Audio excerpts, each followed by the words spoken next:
Sir जी। शहर के इस नवीन गपास्टिक कार्यक्रम में आप सबों का स्वागत है। जी जी। और आज हमारे साथ जो मेहमान के रूप में हैं वो हैं श्रीमती अंजना पुरी जी।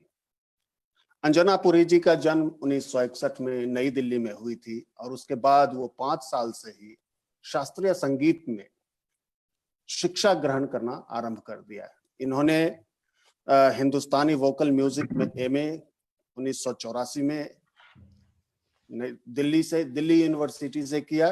साथ ही पटियाला घराने के हशीम महमूद जी और ग्वालियर घराने के सज्जन लाल ब्रह्म भट्ट जी से विधिवत गुरु शिष्य परंपरा में शास्त्रीय संगीत की शिक्षा इन्होंने ली। इसके साथ साथ जर्मनी के यूनिवर्सिटी ऑफ कोलोगन से संगीत की शिक्षा ग्रहण की। फिर पीएचडी इन्होंने मद्रास विश्वविद्यालय से अपना पूरा किया और देश भर के नामचीन बड़े नाट्य निर्देशकों के साथ लगातार लगभग 40 नाटकों में इन्होंने रंग संगीत की अभिकल्पना का कार्य किया। मूल रूप से रंग विदूषक के साथ इनकी एक लंबी यात्रा रही है और बंसी कौल जी के साथ, बी जयश्री जी के साथ, के.एस. राजेंद्रन, त्रिपुरारी शर्मा जैसे देश और राष्ट्रीय और अंतर्राष्ट्रीय स्तर के निर्देशकों के साथ इन्होंने नाट्य संगीत में अभिकल्पन का कार्य किया है। इन्हें 2016 में देश के सबसे बड़े नाट्य क्षेत्र का पुरस्कार, संगीत नाटक अकादमी पुरस्कार, नाटक में रंग संगीत के प्रयोग को आधार बना करके दिया गया। तो हमारी आज की मुख्य मेहमान अंजना पुरी जी होंगी, जिनके साथ बातचीत करेंगे हमारे अजय कुमार जी। 1975 में बिहार में पैदा हुए अजय कुमार जी सुप्रसिद्ध अभिनेता, रंग निर्देशक, रंग संगीत अभिकल्पक हैं। साथ ही इन्होंने अपने बिहार से ही अपनी रंग यात्रा आरंभ की। फिर राष्ट्रीय नाट्य विद्यालय से विधिवत इन्होंने रंग क्षेत्र में, नाट्य क्षेत्र में प्रशिक्षण प्राप्त किया। उसके बाद कई अंतरराष्ट्रीय नाटकों में अंतरराष्ट्रीय निर्देशकों के साथ इन्होंने कार्य किया। उसके साथ साथ कई अंतरराष्ट्रीय महोत्सव में बतौर निर्देशक इनके अपने नाटकों की भागीदारी हुई।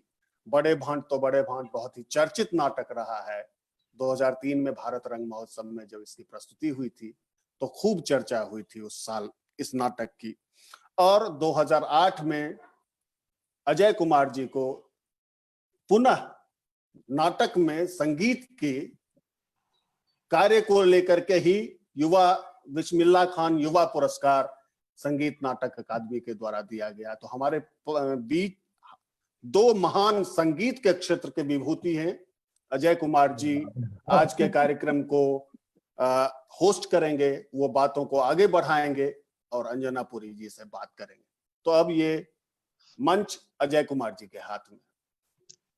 शुरू करें अजय भाई। बहुत बहुत धन्यवाद।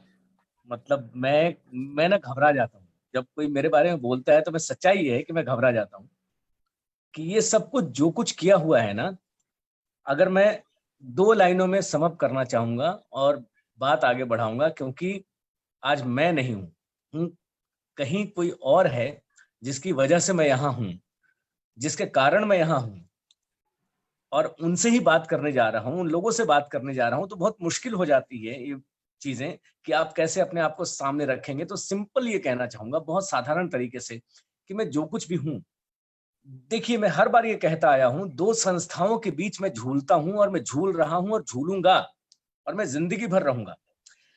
निर्माण कला मंच पटना, संजय उपाध्याय जी मेरे गुरु रहे, प्रथम गुरु वो रहे। उनसे मैंने सीखा, समझा, समझता रहा सब कुछ। उसके बाद रंग विदूषक आया।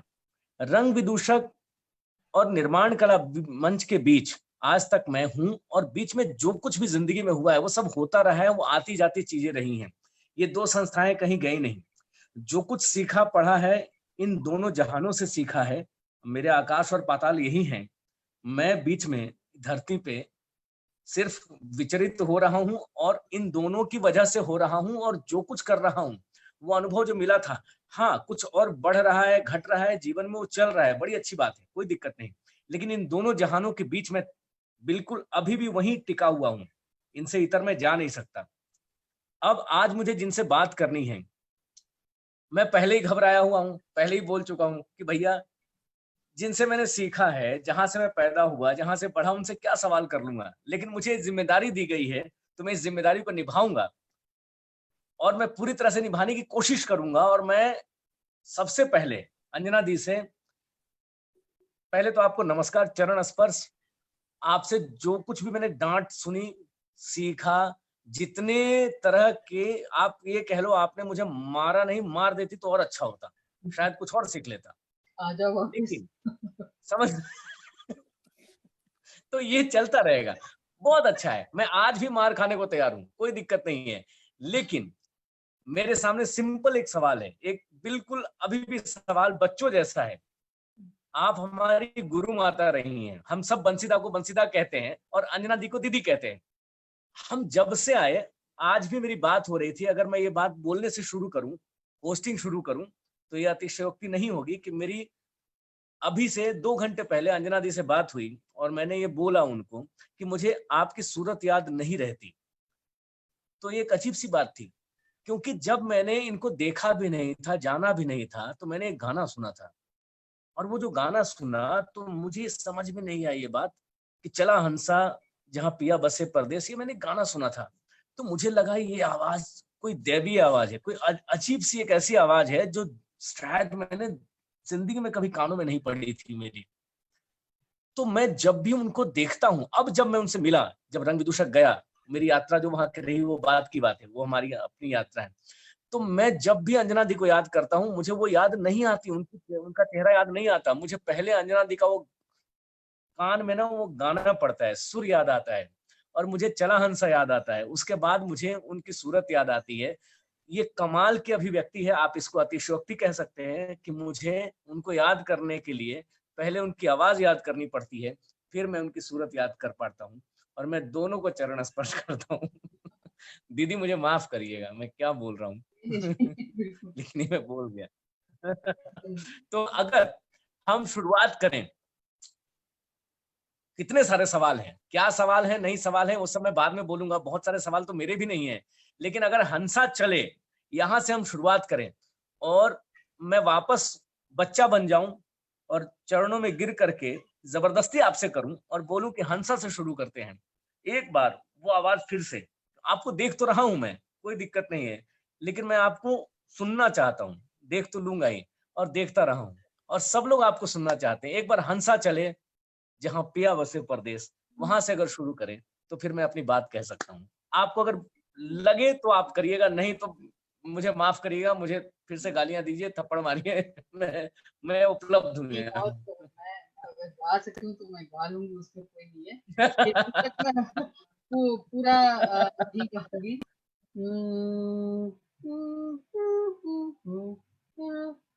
चला हंसावा दे जहाँ पिया बसे चित चोर, चला हंसावा दे जहाँ पिया बसे चित चोर, सूरत सुहागण है पणियारन भरे ठाड़ बिजड़ो,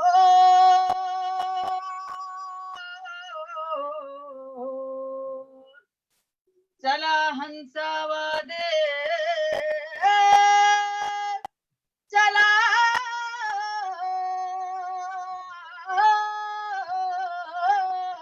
हंसा ये वादे, चला हंसावा दे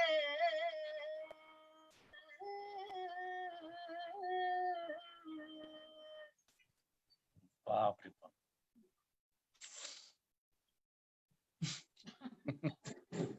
आप समझ नहीं सकते, बहुत बहुत धन्यवाद कि इस इन 2 लाइनों का और इससे मेरा क्या एसोसिएशन है, ये अद्भुत है। आप मेरे चेहरे का एक्सप्रेशन देख सकते हैं। अब मैं इस थोड़ी सी देर में जो छोड़िए क्या बोले, बताते हैं बाहर जाते हैं फंस जाऊंगा मैं। दीदी, पहला सवाल करूं क्या आपसे? जरूर जरूर करिए। बातचीत शुरू करने के लिए जी, जी। क्या है, एक बात सवाल करने से पहले एक बात बता देना चाहता हूं आपको। क्या हुआ, मुझे कई लोगों के फोन आए, चूंकि फेसबुक पे, इंस्टाग्राम पे और कई सारे सोशल मीडिया पे ये चला गया कि आज आप आ रही हैं सामने और मैं आपसे सवाल करने जा रहा हूं। तो कुछ ऐसे लोगों ने मुझे फोन किए और मेरे पास सवाल भेजे और उन्होंने ये कहा कि ये सवाल शायद वो आपसे नहीं पूछ सकते पर्सनली, व्यक्तिगत रूप से, जो मैं आपसे पूछ सकता हूँ, ये हिम्मत कर सकता हूँ क्योंकि मैं आपके साथ रहा हूँ। बताइए। तो उन्होंने ये छूट ली मुझसे। उन्होंने ये कहा कि अजय भाई, आप मेरे बिहाफ पे, नाम नहीं लूंगा मैं किसी का, क्योंकि नाम लूंगा तो बहुत ऐसा, आप समझ सकती हैं। तो उन्होंने ये हिम्मत की कि आप पूछ सकते हैं क्या? तो मैंने कहा आप पूछना क्या चाहते हैं ये बताओ। तो उन्होंने कुछ सवाल है, मेरे पास ऐसे कुछ पन्ने आ गए, मैंने लिख लिए। मैंने कहा आप मुझे बोलिए। तो अभी से 1 घंटे पहले, मैं, आप बिलीव नहीं करेंगे, मैं कुछ सवाल लिख रहा था यहाँ, वो तो आ गए, वो भी मैं पूछूंगा, हिम्मत कर लूंगा मैं पूछने की। लेकिन पहला सवाल जो बेसिक सवाल है, जो हम सबके मन मिजाज में आता है, दिमाग में आता है, लेकिन हम पूछ नहीं पाते, और पूछते हैं तो जवाब पता नहीं कैसे कैसे मिलते हैं। दीदी, हम सबसे ये कहा जाता है रंग संगीत, आप भी रंग संगीत से जुड़ी हुई हैं। सबसे पहला बेसिक सवाल बाकी लोगों के लिए, बाकी हम व्यक्तिगत सवालों पे बाद में आ जाएंगे, रंग संगीत क्यों बोलते हैं इसको? क्या जरूरी है? फिल्मी संगीत भी तो है, तो मतलब हम अलग कर दें क्या? रंग संगीत, ये फिल्मी संगीत, तो और कौन सा संगीत होगा? मुझे लगता है क्यों रंग संगीत बोले? रंग संगीत इसलिए शायद रंगमंच की वजह से, और एक लाइव प्लेटफॉर्म है जहाँ सारे कोट अनकोट नियम कायदे तोड़े जा सकते हैं, फिर से बनाए जा सकते हैं, इसलिए कि हर शैली, चाहे वो तथाकथित फोक म्यूजिक हो, जो मतलब आंचलिक संगीत हो, या क्लासिकल म्यूजिक हो, कव्वाली शैली हो, ध्रुपद हो, या माँ की लोरी हो, बना बनी हो, मछुआरे का गीत हो, ये सारी चीजें 1-1.5 घंटे के शो में अंदर आ जाते हैं, एक उस फ्रेम के अंदर आ जाते हैं, राइट? और बन जाते हैं एक जरिया किसी चीज को एक्सप्रेस करने के लिए। माँ की लोरी शायद माँ की लोरी ही ना रह जाए, हो सकता है कि किसी की मौत हो, और तब तो आप लोरी नहीं सुनाएंगे, लेकिन नाटक में उसका एक और डायमेंशन उसको मिल जाता है। तो मुझे लगता है कि और दूसरी बात ये है, अगर कथा, हम मान लीजिए मध्य प्रदेश में है और हम बात करते हैं हिमालय की, तो हिमालय को आप पेंटिंग से भी या किसी कर्टन से भी दिखा सकते हैं, लेकिन साउंड के जरिए आप उसको कैसे दिखाएंगे? जो आपके जितने आपके सीजन्स हैं, वो कैसे दिखाएंगे आप? कैसे कैसे कैसे एक्सपीरियंस करवाएंगे ऑडियंस से? तो मुझे लगता है कि रंग संगीत में प्रेशर कुकर की भी आवाज आती है, झाड़ू की भी आवाज आ जाती है, बिल्कुल बिल्कुल, और ट्रैफिक की भी आवाज आ जाती है। और ट्रैफिक के तो बहुत सारी, क्या होता है कि अब जो मुझे एक लगता है, एक बहुत जो हम कहते हैं layering of music, I think that's, वो एक ऐसी चीज है जिसमें हर चीज आ जाती है। आप कर्कश से कर्कश ध्वनि को भी आप कहते हैं नहीं, that is part of music, theatre music, it's part of. तो मुझे लगता है कि शायद थिएटर म्यूजिक, क्योंकि थिएटर म्यूजिक, आप देखिए रंग संगीत हम कहते हैं, लेकिन उसमें तो हर प्रकार की ध्वनि आ सकती है, फॉल्टी फैन की भी आ सकती है, बिल्कुल, हवाई जहाज की भी आ सकती है नहीं? और रोने की भी आ सकती है, रोना भी एक संगीत का फिर हिस्सा बन जाता है। तो स्पीच, अलग अलग बोलियां, अलग अलग प्रदेश या अलग अलग अंचलों की, मान लीजिए आप एक टेक्स्ट को अगर आप हिंदी का टेक्स्ट हो या अंग्रेजी का टेक्स्ट हो, अगर आप एक अलग अलग लोगों से पढ़वाएं जो अलग अलग इलाकों से आए हैं जी, टेक्स्ट वो ही रहेगा, लेकिन उस टेक्स्ट के साथ एक ध्वनि चेंज हो जाती है। आपकी जो जो जो ऊंचा नीचा है, आपका क्या जो जो भाषा की जो इन्फ्लुएंसेस हैं के प्रभाव है, वो उस टेक्स्ट में आ जाते हैं। तो वो अपने आप में ही, मान लीजिए वही टेक्स्ट एक तमिल बोलता है और वो दूसरा टेक्स्ट पंजाबी बोलता है, एक बंगाली बोलता है, एक मालवा से आया कोई बोलता है, तो फर्क पड़ता है। बिल्कुल बिल्कुल। इंटोनेशन, तो वो भी म्यूजिक है। आवाज की उतार चढ़ाव जो है वो बिल्कुल भी, तो बिल्कुल। मुझे लगता है कि उसमें हर चीज, हम देखिए अगर हम राग की बात करते हैं तो राग तो हिंदुस्तानी संगीत में कहते हैं कि फलाना राग सुबह गाया जाता है, दोपहर को गाया जाता है। हो सकता है कि फिर उस 1.5 घंटे में जब आप भैरव गा रहे हैं तो भैरव गाने से आपको लगता है कि सुबह का टाइम है, लेकिन कर आप शाम को रहे हैं। जी जी जी, बिल्कुल। तो वो एक एक सीमा को लांघ जाता है, वो वही वही रियलिटी में नहीं रहता है, वो उसका एक दूसरा आयाम सामने आता है।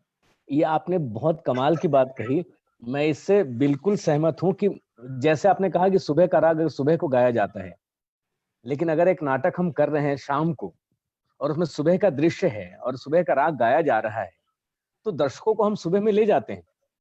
ये कमाल की बात है और ये सिर्फ थिएटर में संभव है। ये नाटक अद्भुत है। इससे रिलेटेड एक क्वेश्चन है मेरे पास, जो हाँ वो ये है कि हम हमेशा कहते हैं म्यूजिकल नाटक है ये, मतलब जैसे ही कहते हैं कि म्यूजिकल नाटक है तो हम क्या कहना चाह रहे हैं? या कोई संगीत प्रधान नाटक है, गायन प्रधान नाटक है? क्योंकि म्यूजिकल नाटक का मतलब है जिसमें म्यूजिक हो, चलो अच्छी बात है, लेकिन आधे अधूरे जैसे नाटक या तुगलक जैसे नाटक जिसमें कोई भी गाने का कोई भी जिक्र नहीं है, जिसमें कोई भी गाना नहीं है, तो क्या हम ये मान लें कि जिस नाटक में गाना ना हो वो म्यूजिकल नाटक नहीं है? क्या उसमें म्यूजिक नहीं है? क्या वेटिंग फॉर गोदो में म्यूजिक नहीं है? तो म्यूजिक का मतलब आम तौर से ये समझ लिया गया है, जैसे हम कहते हैं आज मैं एक म्यूजिकल नाटक देखने जा रहा हूँ, यानी कि 10 गाने होंगे, कोई सूत्रधार होगा, अभिनेता उसमें गाना गा रहा होगा। लेकिन अगर किसी नाटक में कोई गाना ना हो तो क्या ध्वनि प्रभाव काम नहीं करता? क्या वो संगीतमय नहीं है? उसका उसका संगीत से कोई लेना देना नहीं है? ऐसा होता है क्या? ये हम चाहते हैं कि आप एक बार डिस्क्राइब करें कि म्यूजिकल नाटक का मतलब सिर्फ गाना बजाना है क्या? एक तो 2 शब्द हैं, एक ओपेरा जी और एक जी म्यूजिकल, ये जी दोनों बाहर से आए हैं, राइट? तो जी हमारे पास मुझे व्यक्तिगत रूप से लगता है कि हमारे पास उस तरह की वोकैबुलरी इसलिए नहीं है क्योंकि हमारे लिए हर फॉर्म का नाटक सक्षम है, वो जी। उसका एक पूर्ण है। उसका जैसे अगर आप नाच कहेंगे या नाचा कहेंगे या जी। पंडवानी कहेंगे या इनमें से अगर आप कोई भी जात्रा कहेंगे तो आपके सामने चित्र तो बाद में आता है, पहले साउंड आता है, क्या बात है, राइट? एकदम तो सही। इसलिए इसलिए हाँ, म्यूजिकल जब हम कहते हैं, it's not an Indian terminology. वो जो शब्द है वो उसका एक हिस्टोरिकली अगर हम देखें तो उसका एक अलग, चाहे आप मतलब अब मुझे भी नहीं याद है कौन कौन, सिंड्रेला या कोई भी जी, आप अगर वो ओपेरा में जाता है हाँ तो बहुत, कि वो पूरा गेय हो जाता है। हाँ जी, हमारे यहाँ भी गेय है लेकिन हर इलाके का गेय अलग है। अलग है, हाँ और अलग है। इसीलिए जब हम नाटक की, आप कह रहे रंग संगीत की बात करते हैं, तो रंग संगीत तो फिर उसमें नौटंकी भी शामिल है, नाच भी शामिल है, नाचा भी हाँ, शामिल है, रिकूतो भी शामिल है, ये सब तो कितने आपके स्ट्रीम्स हो गए, बहुत है, बहुत है। कितने स्ट्रीम, और कश्मीर, उसके साथ आपके पास कश्मीर से कन्याकुमारी तक सब अलग अलग हैं, बिल्कुल। उसके साथ आपका ये जो अर्बन अर्बन जो नाटक है या अर्बन जी रंग संगीत है, वो कहता है कि हर चीज को ले लो, सबसे सब जगह से ले लो, सब जगह का इस्तेमाल करो, तो वो भी एक स्ट्रीम बन गया है, राइट? और जहां तक म्यूजिकल जब आप कहते हैं, मुझे लगता है कि देखिए, अगर अगर हम उसको मैं नॉर्मली परफॉर्मेंस को एक मेथोडोलॉजी से जोड़ती हूँ, मेरी आदत है, क्योंकि मुझे लगता है कि एक एक्टर को अपनी आवाज पहचाननी चाहिए। कब ऊपर जाती है आवाज, कब नीचे आती है, कब बहुत मंद हो जाती है, कब बहुत बुलंद हो जाती है। जी जी जी। प्रोजेक्शन की बात करते हैं? तो ये सब तब हो सकता है जब आपकी आवाज की कसरत हो जाए। हाँ कसरत जो है वो सिर्फ ब्रीदिंग नहीं होती है। ब्रीदिंग एक बेस होता है जिसके ऊपर आप आवाज को, या जिसके साथ आप आवाज को गूंजते हैं, वो गुथा हुआ फॉर्म जो है वो एक एक्सरसाइज के रूप में अगर आता है, तो एक आवाज की जो म्यूजिकल क्वालिटी है, उसकी जो म्यूजिकलिटी है, एक्टर को समझ में आते, तो तब अगर आप जो जिन प्लेस की आप बात कर रहे हैं उसमें देखिए, जब हम स्टेज पर होते हैं तो you are remove from life. जी। Also if it is a life story, if it's a life, if it's a हाँ रियल, जी, हाँ जी, बिल्कुल बिल्कुल जब आप बिल्कुल। परफॉर्म करते हैं इसका मतलब कि आपकी आवाज में एक नाटकीयता आनी चाहिए। जो आप जिस अगर मैं अभी बोल रही हूँ तो मैं इस तरह से स्टेज पर नहीं बोल सकती हूँ। अगर बोल सकती हूँ तो इसका मतलब कि मेरा बहुत ही ज्यादा प्रैक्टिस हो चुका है और मैं उसमें रम गई हूँ, रच बस गई हूँ। ठीक है, तो वो मुझे लगता है। और दूसरी प्रॉब्लम ये भी है कि हम माइक के बगैर रह नहीं सकते हैं, सिंथेसाइजर के बगैर रह नहीं सकते हैं, तो फिर क्या करोगे? क्या करोगे? माइक नहीं होगा तो तब भी मैं कहती हूँ कि मेरी आवाज आखिरी बंदे तक जाना चाहिए। जी। और उसकी आप फिर कैसे, उसकी प्रैक्टिस कैसे कराओगे? क्या करोगे? क्या तो करोगे? हाँ बिल्कुल। तो इसलिए जो आप परफॉर्मेंस की बात करते हैं, मैं एक स्टेप पीछे जाती हूँ कि परफॉर्मेंस के पहले जो मेथडोलॉजी, वो भी शायद अंग्रेजी का ही या वेस्ट का ही है, लेकिन एक एक एक प्रणाली, एक परिपाटी, एक प्रक्रिया, एक वर्क प्रोसेस, वो क्या है आवाज के लिए। आपकी आपकी बात से मुझे एक रियलाइजेशन हो रहा है, जिसको कहें कि एक अब इस उम्र में इस बात को मैं कह सकता हूँ, उस समय नहीं कह सकता था शायद, नहीं समझ में आती थी बातें। आपकी बात से मुझे अभी ये समझ में आ रही है बात। तो अगर एक अभिनेता रियाज करता हो संगीत का, जो संगीत का जानकार भी नहीं है, अपनी स्वर साधना कर रहा हो किसी तरीके से, और स्वर साधना एक संगीत वाला भी करता है, जो विशुद्ध रूप से किसी घराने से आता हो, किसी गायक फैमिली से आता हो, और वो संगीत सीख रहा हो, संगीत गा रहा हो, लेकिन एक अभिनेता भी स्वर साधना कर रहा हो और वो गाना गाने की कोशिश कर रहा हो। दोनों की स्वर साधना में जो फर्क है, मुझे आपकी बात से समझ में आया कितना अलग है। उसमें क्या अप्रोच होना चाहिए, उनका उनका क्राइटेरिया क्या होगा? अगर मैं किसी गाने को गाऊं, मैं इस जन्म में मर जाऊंगा तब भी वैसा नहीं गा पाऊंगा जैसा कोई घरानेदार गाता हो। तो मेरा रियाज उनके रियाज में फर्क क्या है? मैं क्या करूं? एक्चुअली क्या है कि एक तो संतोष भाई, आप एक गुरु का नाम आप भूल गए, सुलोचना बृहस्पति, जिन्होंने मुझे जी जी जी जी। जहां से मेरी जहां से आप आई। क्या कहते हैं, गुरु शिष्य परंपरा उस मायने में शुरू हुई। और बिल्कुल बिल्कुल। एक मुझे जो तो वहां से मैं आगे जाऊंगी, वो रामपुर सदारंग परंपरा की है। और हम्म।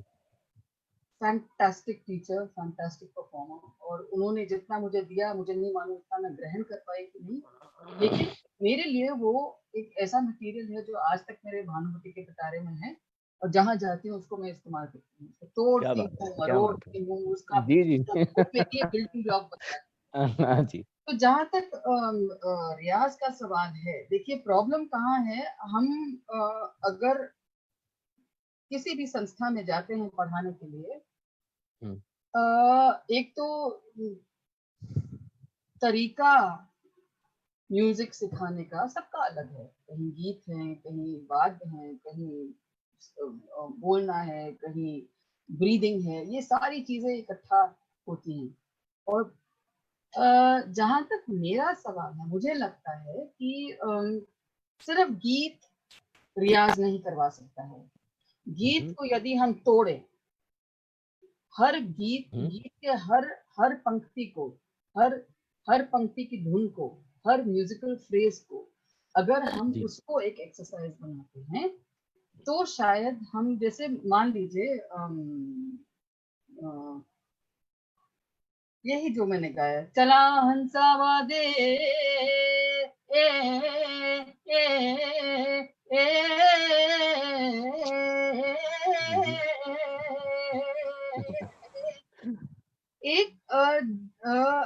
एक एक फ्रेज को आप कितनी बार रिपीट कर सकते हैं?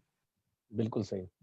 और दूसरी बात यह है कि मैं कोशिश करती हूँ कि जो भी म्यूजिकल फ्रेजेस हो वो क्योंकि हर म्यूजिकल फ्रेज में एक रिदम होती है, और रिदम जो है गति है, तो शरीर को भी वो गति प्रदान करती है, राइट? तो musical phrase, rhythm, physical movement, ये 3 चीजें साथ में। तो इसीलिए मैं क्लास लेती हूँ, या मान लीजिए हम कहीं वर्कशॉप करते हैं, 21 दिन का हो, 15 दिन का हो, 10 दिन का हो, वो क्लास जो है वो मेरे लिए परीक्षा होती है कि क्या 15 दिन में बच्चे को समझ में आया कि सुर क्या है क्या। लेकिन वो पर्याप्त नहीं है। जैसे ही वो फ्रेम से बाहर निकलता है तो क्या उस चीज को वो साथ ले जाता है कि नहीं? ये बात। अभी हम रियाज तब कर सकते हैं जब हम कहीं गुणन मनन करें किसी चीज। बिल्कुल बिल्कुल। वो गुणन मनन यदि नहीं है तो इसका मतलब कि टीचिंग में प्रॉब्लम है, सिस्टम में प्रॉब्लम है जो है। और हम कह रहे हैं, मेरा कहना है कि भाई जो मणिपुर में मान लीजिए वॉइस कल्चर है, वो ऑब्वियसली कर्नाटक में नहीं होगा। नहीं होगा, बिल्कुल नहीं होगा, है ना? बिल्कुल सही। तो लेकिन इसका मतलब ये हुआ, जो कर्नाटक में यदि कोई है जो एक सिस्टम बनाता है या एक वर्क प्रोसेस बनाता है वॉइस को सिखाने के लिए, तो मणिपुर वालों के पास भी कोई वॉइस सिस्टम होगा जिससे एक मेथोडोलॉजी बने। तो वहां की मेथोडोलॉजी, और यहाँ जरूरी नहीं है कि आप एक स्लॉट बनाएं और कहें कि चलिए एक ही स्लॉट के अंदर वो सारा नहीं हो पाता है, क्योंकि हमारे यहाँ पर वही रेगिस्तान भी है, पहाड़ है, नदियां हैं, समुद्र है, प्लेन्स हैं, तो फिर सपाट इलाका है। तो हर जगह का क्या कहते हैं ट्रीटमेंट ऑफ वॉइस तो अलग होता है, ज्योग्राफिकल होता है, ज्योग्राफिकल कल्चर्स होते हैं, इन्फ्लुएंसेस होते हैं। तो इसलिए मैं कहती हूँ कि मैं तो भूल भी गई आपका प्रश्न क्या है। तो नहीं, मैं फिर दोहरा दूंगा, पर आप बिल्कुल सही जा रही हैं। आप ध्वनियों के देखिए, हम इतना कन्याकुमारी से लेकर के जिसको कहते हैं ना कश्मीर से कन्याकुमारी तक अलग अलग ध्वनियों से हम प्रभावित हैं। हर जगह का फोक अलग है, कहीं स्वांग है, कहीं यक्षगान है, कहीं विदेशिया है, कहीं नाचा है, कहीं गम्मत है, दुनिया भर की चीजें हैं। महाराष्ट्र में तमाशा है, सबकी ध्वनियां अलग हैं। बिल्कुल आप सही कह रही हैं, आप बिल्कुल सही कह रही हैं, मैं सहमत हूँ इस बात से। हमें ध्वनियों को समझना पड़ेगा, और हम हर बार गाना को ये नहीं कह सकते गाना गाओ। अरे गाना क्या गाओ, ध्वनियों को तो समझ लो पहले। और उसी से रिलेटेड एक सवाल मेरे पास है आपके लिए, जो लिखा हुआ है ऑलरेडी, तो मैंने कहा बिल्कुल आप, मैं तैयारी कर रहा था कब पूछूं, आपने मुझे खुद ही मौका दे दिया। मुझे ये बताइए, क्या जरूरी है एक अभिनेता के लिए कि वो बहुत अच्छा सिंगर हो या गायक हो? नहीं। क्या जरूरी है कि वो सुर ताल सब उसमें, उसको क्या जरूरी है, वो क्या सीखे अभिनय करने के लिए? जरूरी नहीं है कि वो बहुत अच्छा सिंगर हो, भाई एक बहुत अच्छा सिंगर अभिनेता भी हो सकता था। तो एक जो कंट्रोवर्सी क्या करें? जी।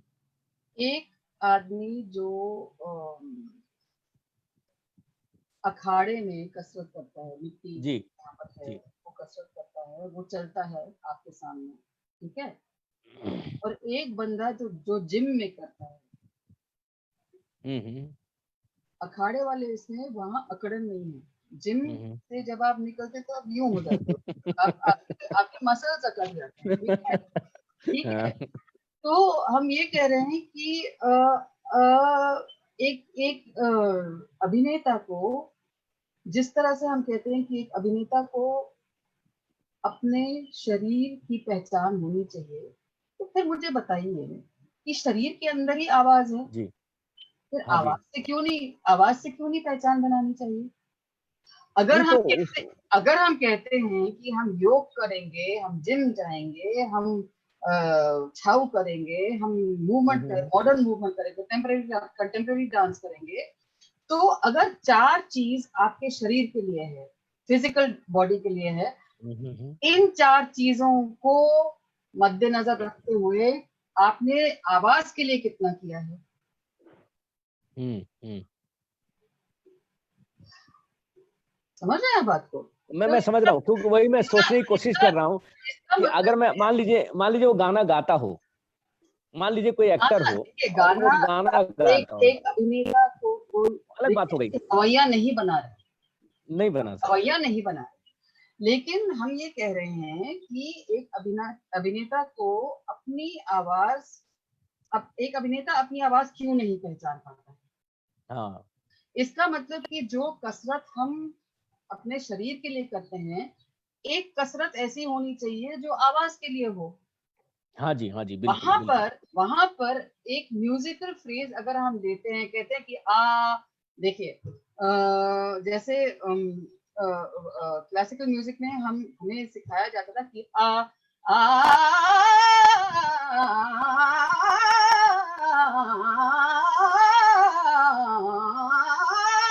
फर्क पड़ा?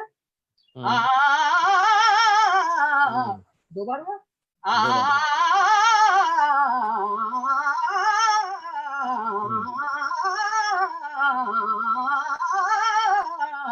हम्म, हम्म, मानते हैं इस बात को कि भाई एक एक्टर ये क्यों करे, हाँ जरूरत नहीं है, ठीक है। हाँ, इसलिए मैं कहती हूँ कि ब्रीदिंग अगर बेस है तो हा हा हा, ठीक है। इसको हम्म, अगर हम लोग सुर में करेंगे तो क्या जाएगा? आ हाँ हा हाँ, आ आ आ आ आ बहुत बहुत सही बात, क्या बात है। हाँ जी, हाँ जी बिल्कुल सही, बिल्कुल सही। दो स्थान, एक हम्म, स्थान, ये जो आ इस रिदम के हम्म, ऊपर अगर हम चलना शुरू करते हैं रिदम में, इसका मतलब कि आपकी बॉडी, आपकी चाल एक रिदम रख रही है। इस बिल्कुल रिदम को बिल्कुल। इस रिदम को यदि हम योग मानते हैं और उसके ऊपर हम कहते हैं आ, ठीक है, तो आ, क्या बताइए? आ- आपकी इसी बात से मुझे एक गाना भी याद आया और एक सवाल जहन में आया, तो मैं वो गाना भी याद करना चाहूंगा, वो सवाल भी पूछना चाहूंगा कि आपने बहुत अच्छा कहा कि जरूरी नहीं है कि वो सारेगामा पधनिसा करे, वो हा भी कर सकता है, हो आ ई भी कर सकता है। हम लोग रंग विदूषक में जब थे, तो मुझे अगर वो गाना ढंग से याद है, तो वो गाना हम गाते थे, छैल छबीला सुल्तान मारा ताल चले मतवाला ढोलक ताल बजल के, हाँ। अब ये जो आया हाँ, ये खेल तो वही है ना, रिदम का और सुर का, कि एक अभिनेता क्या कर रहा है, रेंडरिंग कर रहा है, छैल छबीला सुल्तान मारा ताल चले मतवाला ढोलक ताल बजल के, हाँ। अब ये मेरा अपना सेंस और रिदम और सुर काम आया, तो मेरा रियाज, एक अभिनेता का रियाज, उसी से सवाल आया कि अभिनेता के लिए सुर ज्यादा जरूरी है या लय, दोनों।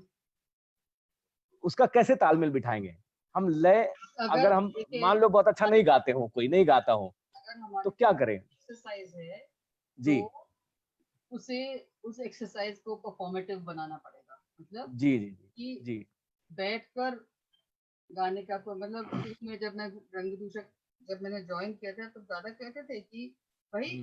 बैठ के क्यों सिखा रही हो, ये बैठ के नहीं ओह सिखाएंगे तो और कैसे सिखाऊंगा, मुझे तो समझ में नहीं आया। फिर उसके बाद जब हमने थोड़ा थोड़ा छाव करना शुरू कर दिया, हाँ जी। तो फिर मुझे समझ में आया कि दो चीजें एक साथ चल सकती हैं, रे दा रे दा हम्म, रे दा, है ना? आ, आ, अगर ये अगर हम ये करते हैं और हम्म, साथ में चलते हैं, साथ में मूवमेंट करते हैं, तो अपने आप ही एक एक्सरसाइज बनती है। बिल्कुल। और आ, आ, आ, आ, एक सुर से दूसरे पर मत जाओ, हम हाँ कह रहे हैं एक सुर, तो इसीलिए मेरा जो पहला जो जब मैं क्लास करती हूँ जी कहीं जी। भी, तो मुझे लगता है कि एक नोट होना चाहिए। ना मैं हारमोनियम लेती हूँ, ना मैं तबला लेती हूँ, ना ढोलक, कुछ नहीं, मुझे सिर्फ स्पेस और बॉडी चाहिए, और उसमें जो है एक एक स्वर लगना चाहिए जो सबके लिए कॉमन है। तो उस कॉमन स्वर पे आप कुछ भी कर सकते हैं। बिल्कुल सही है। तो ये है। एक सवाल आ रहा है, और ये सवाल मेरा नहीं है। मैं चूंकि आपको पहले भी बता चुका हूँ, ये कार्यक्रम शुरू होने से पहले ही कई लोगों ने मुझसे ये सवाल किया कि जो सवाल वो आपसे नहीं पूछ सकते, उनकी हिम्मत नहीं होगी पूछने की, वो मेरे मार्फत, मेरे कंधे पे बंदूक रख करके, तलवार मेरे सर पे चला करके आपसे पूछना चाहते हैं। तो मैंने क्या किया, उन सबके फोन अटेंड किए। मैं किसी का नाम नहीं लूंगा, लेकिन वो 3-4 सवाल ऐसे आए, मैंने कहा भैया सारे सवाल नहीं पूछे जा सकते, लेकिन कुछ मैं पूछ लूंगा, बताओ। तो मेरे कंधे पे 2-3 बंदूकें रख दी गई हैं, गोलियां चलने वाली हैं। तो मैं ये इजाजत चाहता हूँ कि कुछ और लोग हैं जो ऐसे सवाल पूछना चाहते हैं जो आपसे वो डायरेक्टली नहीं पूछ सकते, मुझसे वो चाहते हैं कि ये तलवार मैं चलाऊं। तो मैं माफी के साथ वो इजाजत चाहता हूँ, और बड़ी अंतरंग सी बातें हैं। मैं आपके घर का आदमी हूँ, इसलिए मैं पूछ सकता हूँ, इसलिए उन्होंने कहा है। क्या मैं पूछ लूं? ये तो ओपन पर प्लेट। देखिए, ऐसा है, जो सवाल है, अगर मैं सवाल दे सकता, जवाब दे सकती तो मैं दूंगी, नहीं दूंगी तो नहीं दूंगी, सीधी बात है। बताइए बिल्कुल क्या सही, है, बिल्कुल सही है। बताइए। बड़ी कमाल की बात आई कि सबसे पहला सवाल आया है जो बड़ा इंटरेस्टिंग है कि आप आचार्य बृहस्पति, सुलोचना बृहस्पति, उन जैसे घरानों से सीख करके, सुन करके आई, और आप पूरी तरह से एक क्लासिकल घराने से बिलोंग करती थी, और आप एक ऐसे आदमी मिली जिनका नाम बंसी कौल है, जो गाना तो गाते नहीं है। बंसीदा को हम आज भी बहुत कह ले तब भी एक गाना वो गा नहीं गाएंगे। ठीक है, वो गाना नहीं गाते। ठीक है, आप पता नहीं कब गाते होंगे, आपके लिए गाते होंगे। मेरे लिए दूसरे, न वो बजाते हैं कोई इंस्ट्रूमेंट, पता नहीं कब बजाते होंगे, कौन सा इंस्ट्रूमेंट बजाते हैं हमें आज तक नहीं पता चला। तो बोले यार ये बंसी कौल साहब और अंजना दी मिली कैसे, और ये पूरी तरह से एक अलग घराने की थी, ये थिएटर वाले थे, ये दोनों एक साथ कैसे आ गए, ये एक रहस्यमय घटना है। तो मैंने कहा मैं पूछ तो लूंगा, इनका जवाब वो देंगी नहीं देंगी मुझे नहीं मालूम कि ये दोनों कब मिले, कैसे मिले, और ये थिएटर और ये म्यूजिक कैसे एक ऐसा हुआ। सवाल है जिसको मैं थोड़ा तोड़ मरोड़ के कह दूंगी कि मैं जी जी। क्लासिकल म्यूजिक से थिएटर में क्यों आई। हाँ, ये का बहुत बड़ा सवाल है। एक एक ये जरूर है कि क्लासिकल म्यूजिक एकल होता है, हाँ जी। अनलेस आप जुगलबंदी करें, जी। बहुत बार होता है। और मुझे उसमें खास, अब अगर मैं पलट कर सोचती हूँ तो मुझे खास मजा नहीं आता है, क्योंकि ठीक है, आपने अच्छा गाया, वाहवाही हो गई, ताली बज गई, हम्म, फिर हम्म, से आप उसी रियाज पे जाते, तो एक्चुअली वो आप अपने लिए एक स्थान बनाते हैं, राइट। हाँ हाँ। ठीक है कि मैं अमर रहूं, राइट। तो हम्म, और ये मतलब इसमें कोई बुराई नहीं है, हर का अलग सोचना है, आपको क्या लगता है, कैसे लगता है, hmm, that's hmm, a very hmm, personal thing. लेकिन मुझे हमेशा लगता था कि अ, अ, ऐसा क्यों नहीं कुछ किया। अब जब मैं रंगभूषण में I as a teacher, right, अच्छा। और हाँ। क्लासिकल म्यूजिक में किसी को रियाज में नहीं बैठाया जाता है, हम्म, आप सबक उड़ा ले जाओगे, वो हम्म। इसलिए वो बिठाते नहीं, हाँ मैं जी, हाँ सबक उड़ा ले गई, जी। क्योंकि मैं सबको देखती थी। हम्म, आप चाहे रायकवार साहब हो, चाहे हम्म, भूपालन हो, चाहे वो मास्क बनाने वाले जो बसंत पारेख आए थे वो थे, या बिल्कुल। प्रभात दा गुल दीदी, जी। जिन्होंने मुझे बड़ा किया, बचपन से मैं उनके साथ थी। तो मुझे लगता है कि इन सब चीजों ने कहीं ना कहीं एक अंदर कहीं एक छाप छोड़ी होगी, हम्म, और मुझे लगता है कि सामूहिकता जो है वो मुझे अच्छी लगती है, और सामूहिकता में गाना मुझे बहुत अच्छा लगता है।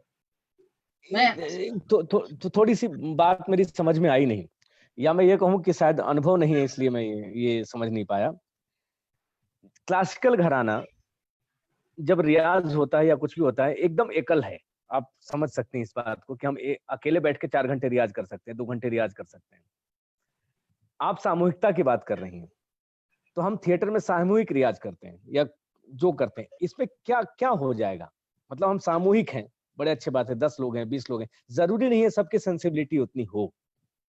तो उसमें और गाने में रियाज में एक विशुद्ध गायकी का रियाज और एक थिएटर वाला अप्रोच, ये दोनों को आप कैसे मुझे विभेद बहुत करेंगी?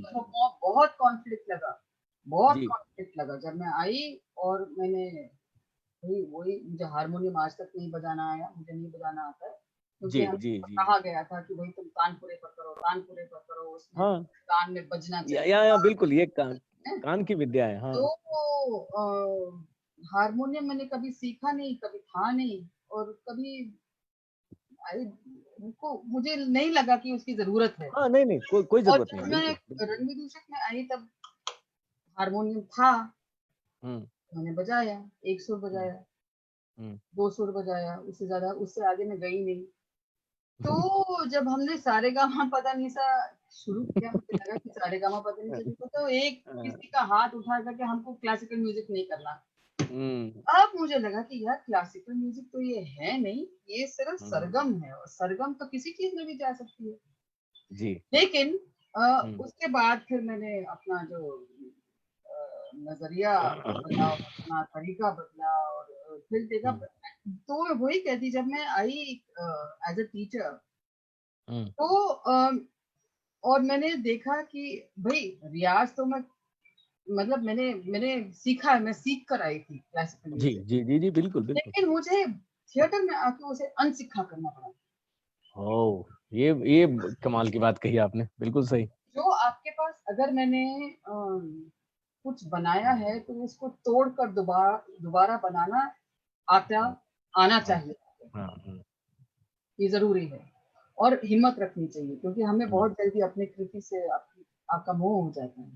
हम्म। तो मोह भंग करना बहुत जरूरी है, बिना मोह भंग किए आप आगे नहीं बढ़ सकते। ये तो आपने बिल्कुल कमाल की बात कह दी, और ये इससे मैं इसलिए वाबस्ता हूँ क्योंकि मैंने काम करते हुए आपको देखा है। अगर मैं इस बात को यहाँ नोट करूं या लोगों को बताऊं कि अगर आप चाहें तो आप 6 महीने, साल भर, 2 साल, 3 साल आप शास्त्रीय संगीत की शिक्षा दे सकती हैं। आप हमें सरगम सिखा सकती हैं, पलटे, रागदारियां, 10 थाट्स, फलाना ढिमका, सब हो सकता है। लेकिन जब आप नाटक की बात करते हैं तो आपको ये रोकना पड़ता है अपने को कि नहीं, सामने वाला जिस औकात में है, जो समझना चाहता है, उसके राइट। हिसाब से आपको संगीत बताना पड़ता है कि क्या कर रहे हैं। तो वहां बहुत दिक्कत भी होती है, अंदर से बड़ा तकलीफ भी होता है। नहीं, मुझे नहीं लगता एक्चुअली, क्या जब मैं मान लीजिए कुछ कंपोज करती हूँ, जी जी जी। हम हमें लगता है कि बढ़िया मुर्की ये मुर्की वो सब आ जाता है उसमें, लेकिन हाँ। जैसे ही वो ग्रुप में चला जाता है तो उसका कैरेक्टर हम्म, बदल जाता है। और ये बात, हाँ। पर वो ठीक है, क्योंकि उसका एक नया रूप सामने आता है। बिल्कुल बिल्कुल बिल्कुल, हाँ और ये मुझे नहीं लगता, मुझे नहीं मालूम ये सुनने में कैसे होता है, लेकिन जब मान लीजिए सब लोग प्लेन गा रहे हैं, जी राइट, प्लेन गा रहे जी। हैं, और उसमें एक कहीं मुर्की सुनाई देती है, हाँ हाँ हाँ तो वो एक कैनवस के ऊपर एक छोटा सा कर्व आ जाता है, हाँ, कर्व झलक कर आता है बाहर, बिल्कुल ये कुछ बिल्कुल अलग बिल्कुल। सा कुछ है, कुछ अलग है। पूरा तो चरित्र बदल जाता है गाने का। वो भी जो है वो भी एक फ्रेम बनता है, एक कैनवस बनता है। जी जी जी। और वो मुझे लगता है इम्पोर्टेंट है। इसीलिए आप, मैं कहती हूँ कि जो हाँ, जो आप सीख कर आए हैं उसको तोड़ना सीखिए, सही तोड़ बात। कर बनाएंगे फिर से तो बरकत होगी। आएंगे आएंगे आएंगे, हाँ। और आपकी इसी बात से मेरा जुड़ा हुआ अगला सवाल है, जो बहुत इंपॉर्टेंट है और बहुत कमाल का है, क्योंकि हर संगीत निर्देशक, चाहे कोई भी हो, जब वो अपने अपने अनुभव के हिसाब से संगीत को किसी भी नाटक के लिए अप्रोच करता है, तो उसका एक अप्रोच होता है किसी नाटक के लिए। तो हमारा अगला सवाल है कि आप जब भी किसी नाटक में म्यूजिक करती हैं या संगीत देती हैं, तो टेक्स्ट के प्रति आपका अप्रोच क्या होता है? आप कहानी से प्रभावित होती हैं, आप उस टेक्स्ट के चरित्र से प्रभावित होती हैं, आप उस पूरे नाटक को जब पढ़ती हैं और कोई गाना बीच में आता है, कोई नायक नायिका गाना गा रहा है, या मान लीजिए नायक नायिका की स्थिति विशेष के हिसाब से पीछे कोई गाना चल रहा है, या कोई सूत्रधार आके गाना 2 सीन के बीच में जोड़ के चला जाता है, गाता है और गा के चला जाता है कि ये सीन आया जी, अब देखिए ये सीन हुआ। आप किसी टेक्स्ट को कैसे अप्रोच करती हैं? आपकी प्रक्रिया क्या होती है?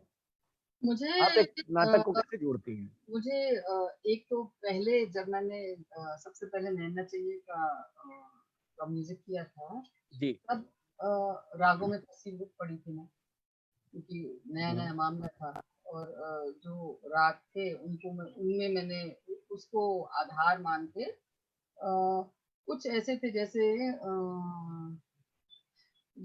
ये उसका पहला गाना जो है, हालांकि वो पूरा राग में नहीं, राग में तो है ऑब्वियसली, लेकिन वो हाँ, ऑब्वियसली वो classical जो हिस्सा घेरा, जो निकल कर आता है वो कहता है रंग विदूषक स्वागत करता बिल्कुल, बिल्कुल। आप सभी जो कलावंत हैं। हाँ जी, याद है अभी भी। ना ना ना ना ना ना ना ना हाँ। गा खमाजन।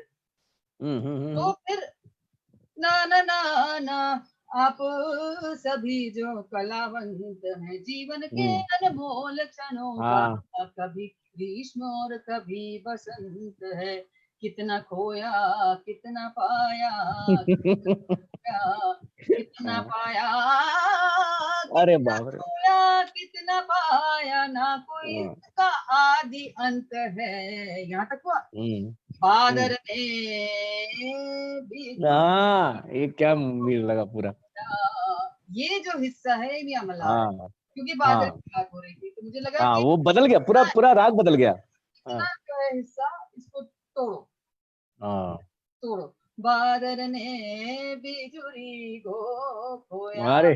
क्या बात है! बिछड़ा कहीं कोई एकदम दूसरे राग में घुस गए। हाँ, फिर जोड़ हाँ। ये शिवहास सा जमा हुँ, हुआ हुँ, है, हुँ। शिवहास सा जमा हुआ है, बिखरा शरद दिगंत है। तो क्या ये बात है! काफी है ना। अच्छा, दूसरी बात हाँ। ये होती है कि अब जब मैं कंपोज करती हूँ, मैं राग को नहीं ध्यान में रखती। मुझे हुँ, लगता है कि शब्द में ही बहुत सारी ध्वनियां हैं, और शब्द का चूंकि अपना एक व्यक्तित्व है, एक कैरेक्टर है, जी। एक कुछ है जो एक शब्द को शब्द बनाता है। हुँ। ठीक है। तो हुँ, अगर हम पेड़ कहते हैं तो सिर्फ हुँ, पेड़ की छवि नहीं आती है, पेड़ के ऊपर चिड़िया भी रहेगी, आसमान भी हुँ, रहेगा, जमीन भी रहेगी, लेकिन हम बात करते हैं पेड़ की। ठीक है। हुँ, हम हुँ, बात करते हैं मान लीजिए बादल की, तो बादल, हुँ।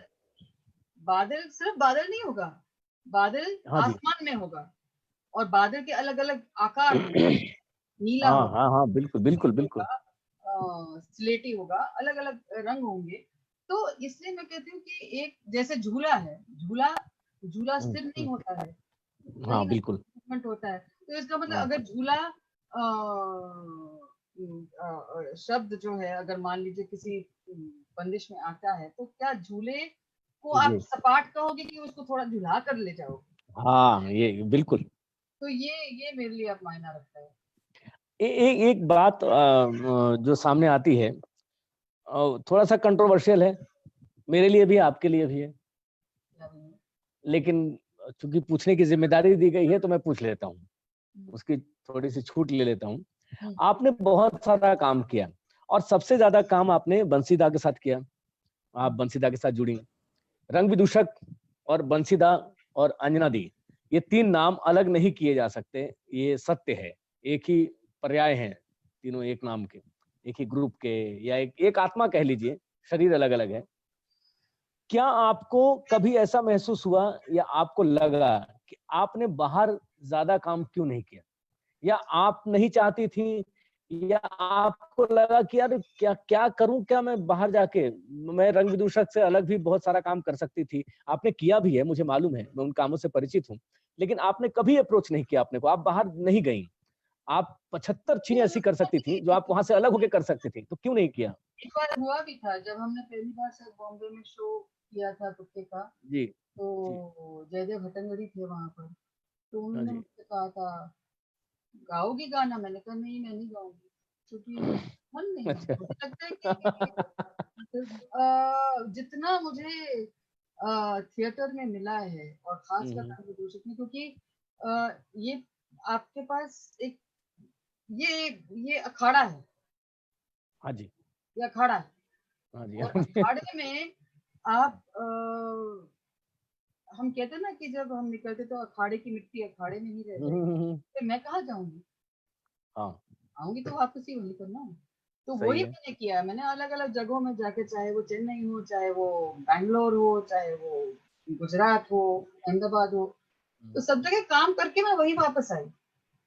मैं कोई वो मेरे लिए रंग प्रदूषक है, वो मेरी कर्म भूमि है, सही है। मेरी कर्म क्योंकि भूमि है। कई लोगों को ये लगता है, कई लोगों को ये गलतफहमी है, या ये कह लीजिए सवाल है या शंका है। उनको लगता है आप बाहर नहीं गई, आप कहीं और काम नहीं कर रही, आप बाहर जाने से इनकार करती हैं, आपका अहंकार है, या आप नहीं चाहती हैं कि उस दायरे से निकलें। इस तरह के सवाल बहुत आए। और देखिए, चूंकि मैं आपके साथ काम कर चुका हूं, मैं उस ग्रुप में रह चुका हूं, मुझे ये सारी बातों, मैं किसी को जवाब दूं नहीं दूं, या मैं कोई आर्गुमेंट करूं, वो अंदर एक दूसरी बातें चलती रहती हैं।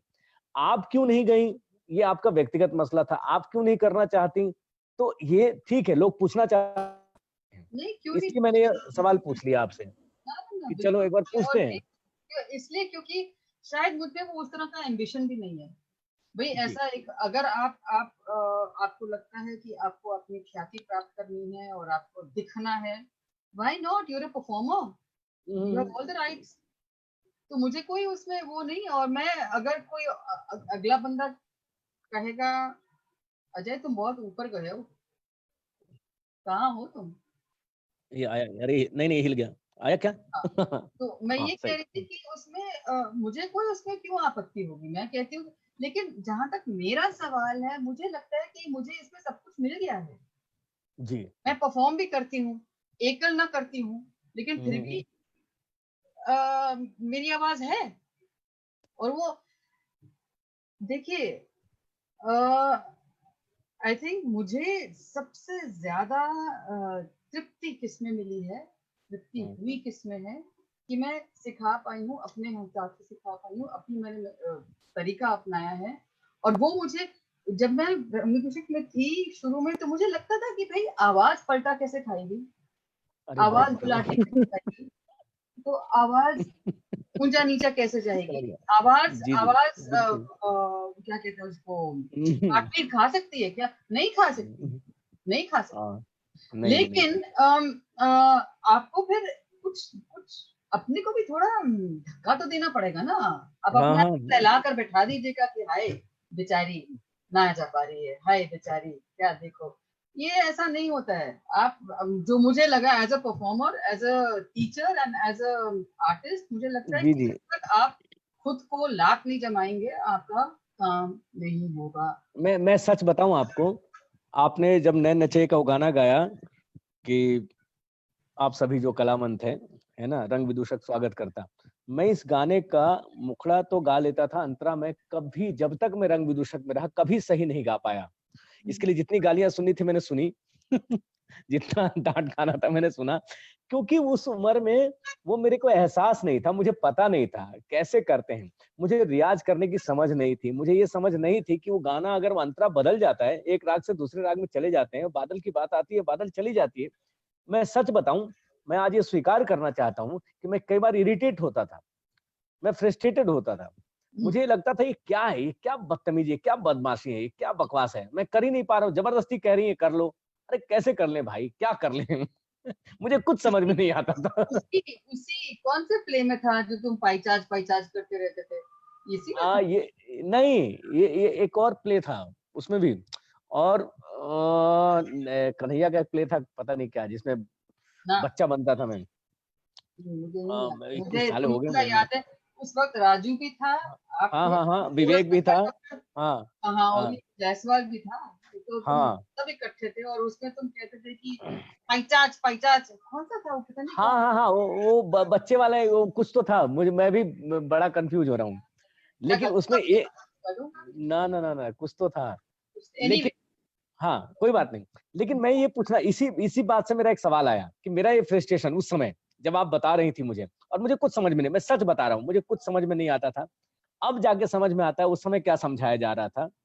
कि मैं फिर से बोलता हूँ कि आह को चाहिए एक उम्र असर होने तक, तो अब इस उम्र में आके 45-47 की उम्र में समझ में आता है कि उसमें 25 साल की उम्र में क्या सीख रहे थे। आप लोगों को तो पता है क्या, आप लोगों को लगता है कि आपकी आप आपको ये आपको जी अपना डेवलपमेंट दिखता है, जी जी लेकिन जी।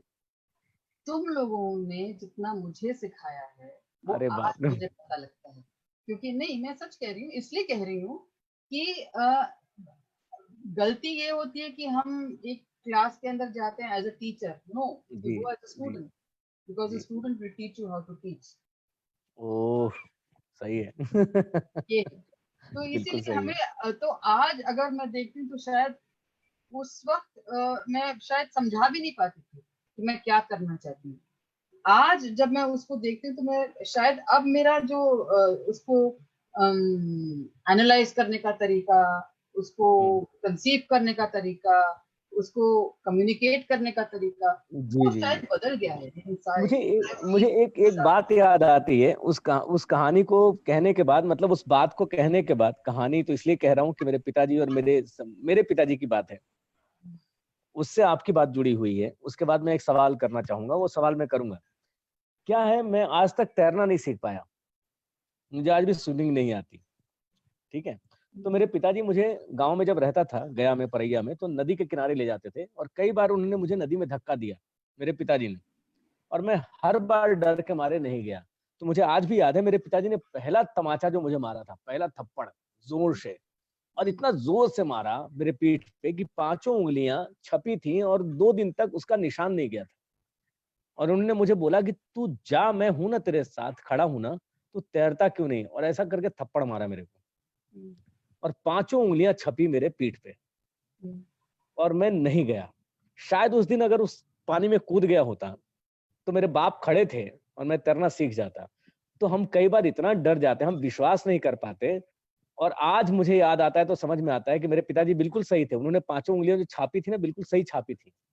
तो आप लोगों ने जो छापा है ना, वो अब समझ में आता, इस उम्र में समझ में आता है कि उस समय समझ में आ गया होता कि जो छापा गया बेटा वो गलत। उस वक्त तो हमें भी नहीं समझती। अब कि आगे आप कि कूद जाते, उस समय कूद गए होते तो कुछ पा लेते, हम कूद नहीं पाए, बहुत चीजें रह गई जीवन में। तो इसी से रिलेटेड एक सवाल है, और वो सवाल गुरुओं से संबंधित है कि आप ही के समय में, और आप अभी भी हैं, और बहुत सारे लोग हैं जिनसे आप परिचित हैं, जिनके साथ आप काम कर चुकी हैं, आप जानती हैं। उनमें नाम है हबीब तनवीर जी का, उनमें नाम है पणिक्कर जी का, कारण जी का, जिनको आपने देखा है, सबको देखा है, संजय उपाध्याय, बंसी कौल साहब है, अभी भी एम के रैना है। इन सबके नाटकों को आपने देखा है, और सबने म्यूजिकल नाटक किया है। कमाल की बात यह है, सबने, सबके वो नाटक प्रसिद्ध हैं जो संगीतमय हैं। अगर मैं ये कहूं कि उनके और बाकी कौन से नाटक हैं, तो शायद हम ना जान पाए कि जिनमें संगीत ना था वो कौन से थे। लेकिन संगीतमय नाटक इन सब के, चाहे अंकुर जी हों, चाहे कोई भी हों, आज तक बामन केंद्रे, सबके संगीतमय नाटक ऐसे छपे हुए हैं दिल दिमाग में कि वो हम मिटा नहीं सकते। लेकिन उसमें सवाल सिर्फ इतना है हमारा आपके साथ, कि आप इन सब में से सबको आपने देखा, आप एक एरा देख चुकी हैं, जो आज जिंदगी में है, जो जिंदगी में नहीं है, वो भी। आपको अपने करीब कौन लगते हैं, और आपको, आप किनसे प्रभावित हुई, आपको क्या लगता है कौन कौन थे जिनके बारे में आप चर्चा कर सकती हैं, आप बातें कर सकती हैं, उनका कौन सा नाम आप लेना चाहेंगी? चाहे वो पणिक्कर हो, चाहे वो कारण जी हो, चाहे संजीव उपाध्याय हो, बामन केंद्रे तक आते हैं, और आज अभिलाष पिल्लई तक आते हैं, कि ये सब लोगों ने किया। मैं उस बात को मानती हूँ, लेकिन मैं सच बताऊं, जब मैं बचपन में संध्या कन्या विद्यालय में पढ़ती थी, ग्वालियर में, जी हॉस्टल जी में थी, जी तो जी मेरी जो प्रिंसिपल थी वो विशालाक्षी जौहरी थी, और रुक्मणी अरुणदेव की बहन थी, सगी बहन। और अच्छा। रुक्मणी अरुणदेव वो थी जिन्होंने कलाक्षेत्र शुरू किया, ओ। राइट। जी जी हमारे हमारे जो आर्ट के टीचर थे वो रुद्रहान जी थे, जो हम्म शांति निकेतन के थे और रामकिंकर बैज के शिष्य थे, ठीक है। हम्म हमारे यहाँ पूरन सिंह जी थे जो मणिपुर के थे और खोल बजाते थे, हमें मणिपुरी हम्म। नाच सिखाते थे। हाँ जी हाँ जी हाँ जी। और आफले साहब थे जो एक छोटी सी स्टेशनरी का जो सेक्शन है वो संभालते थे, लेकिन वो पखावज बजाते थे, राइट। अच्छा। तो हमारे यहाँ, और हमारी जो टीचर थी पूर्णिमा बनर्जी, जो हमारी क्या कहते हैं उसको, म्यूजिक की टीचर थी, तो इन लोगों ने, हमारे यहाँ डांस ड्रामास बहुत होते थे, जो जिसमें जैसे अजय इंदुमती स्वयंवर था, वो हम लोगों ने किया, और बहुत सारे कॉम्पिटिशन्स होते थे। फिर उसके बाद जब मैं रंगशीला से बैले ट्रूप जाती थी, वहां पर भैरवी बन रही थी उस वक्त। तो कृष्ण चंद्र नायक साहब थे, जिन्होंने जो मयूरभंज छाव के बहुत बड़े गुरु हैं रहे। तो वो गुल दीदी को सिखाते थे। प्रभात दा का काम था। बीएन शाह जी वहां आए थे पशु तंत्र करने के लिए। तो ये अगर एक बच्चे को रोज दिखाया जाए, या मान लीजिए हफ्ते में कम से कम 1-2 बार देखने को मिले, तो कहीं ना कहीं शिक्षा वहां से शुरू होती है। शिक्षा वहां से शुरू होती है, राइट। और तो ये सारी चीजें जो है मेरे साथ हमेशा रही हैं, मैं इसको कभी भूल नहीं पाई हूँ। और शुरुआत जब माँ ने मुझे गाना सिखाया 5-6 साल की उम्र में, तो हमें गांधर महाविद्यालय में डाला गया। तो गांधर महाविद्यालय में विनय चंद्र मुद्गल थे, जिन्होंने गांधर महाविद्यालय दिल्ली में शुरू किया 1939, राइट। और उसी आंगन में दुर्गालाल जी होते थे, कथक वाले। हाँ जी। तीरथ राम आजाद होते थे। तो इनसे भी मैंने सीखा, मैंने कथक सीखा उनसे। तो ये छाप जो है आपके साथ जिंदगी के अंत तक रहती है, वो आपको छोड़ेगी नहीं। तो इसलिए जब मैं फिर मैंने हबीब तनवीर जी का देखा जी, सर का भी देखा, अलग का देखा। ये इनके लिए जैसे इनका जो चित्रपट रामायण था बी जयश्री जी का, उसका म्यूजिक मैंने किया, कन्नड़ में ही किया। अच्छा। तो हाँ, तो बहुत सारा मुझे एक्सपीरियंस, मुझे नहीं मालूम किसका इन्फ्लुएंस मुझ पर आया है।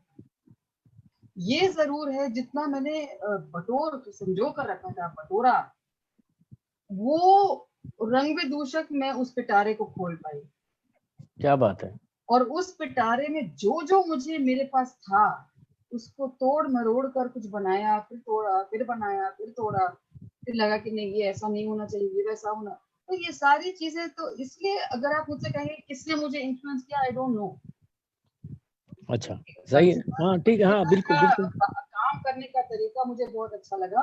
और वो शायद देखिए, जब हम उस तरह के थिएटर की बात करते हैं, तो जो म्यूजिक होगा, that has to complement the style of expression, the form। क्या बात है। तो अगर आपके पास एक मीडियम है, एक बॉडी लैंग्वेज है, तो बॉडी लैंग्वेज को यदि आप एक गायकी देना चाहते हैं, या एक म्यूजिक, एक वोकल एक्सप्रेशन देना चाहते हैं, तो वो क्या होगा। तो जैसे ये आपका ये तुक्के पे तुक्का का जो 5 सीक्वेंस है, जिसमें हाँ जी हाँ जी, जिसमें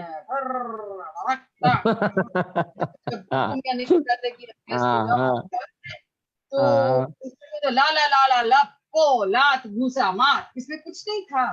लेकिन जब वो बोल प्लस आपका वो तो चलना, या मार कुटाई करना, और प्लस ढोलक या परकशन का जो साउंड था, ये जब तीनों मिल जाते हैं, चारों चीजें मिल जाती हैं, तो उसका आप ही बन जाता है। मैं अगर हाँ, आपकी बात से मुझे एक चीज और याद आई, अगर मैं सही याद कर पा रहा हूँ, तो जो आपका लेख छपा है मैं, जो लोग देख रहे होंगे, पता नहीं उनको हमारे बारे में कितना मालूम है, हमारे आपके संबंधों के बारे में, तो मैं उन लोगों को ये बताना चाहूंगा कि हम माँ बेटे वाला संबंध है हमारा, बाप बेटे वाला संबंध है, और एक बेटा जो है अपनी माँ को छेड़ रहा है इस समय जबरदस्ती कि आप कुछ बोल लें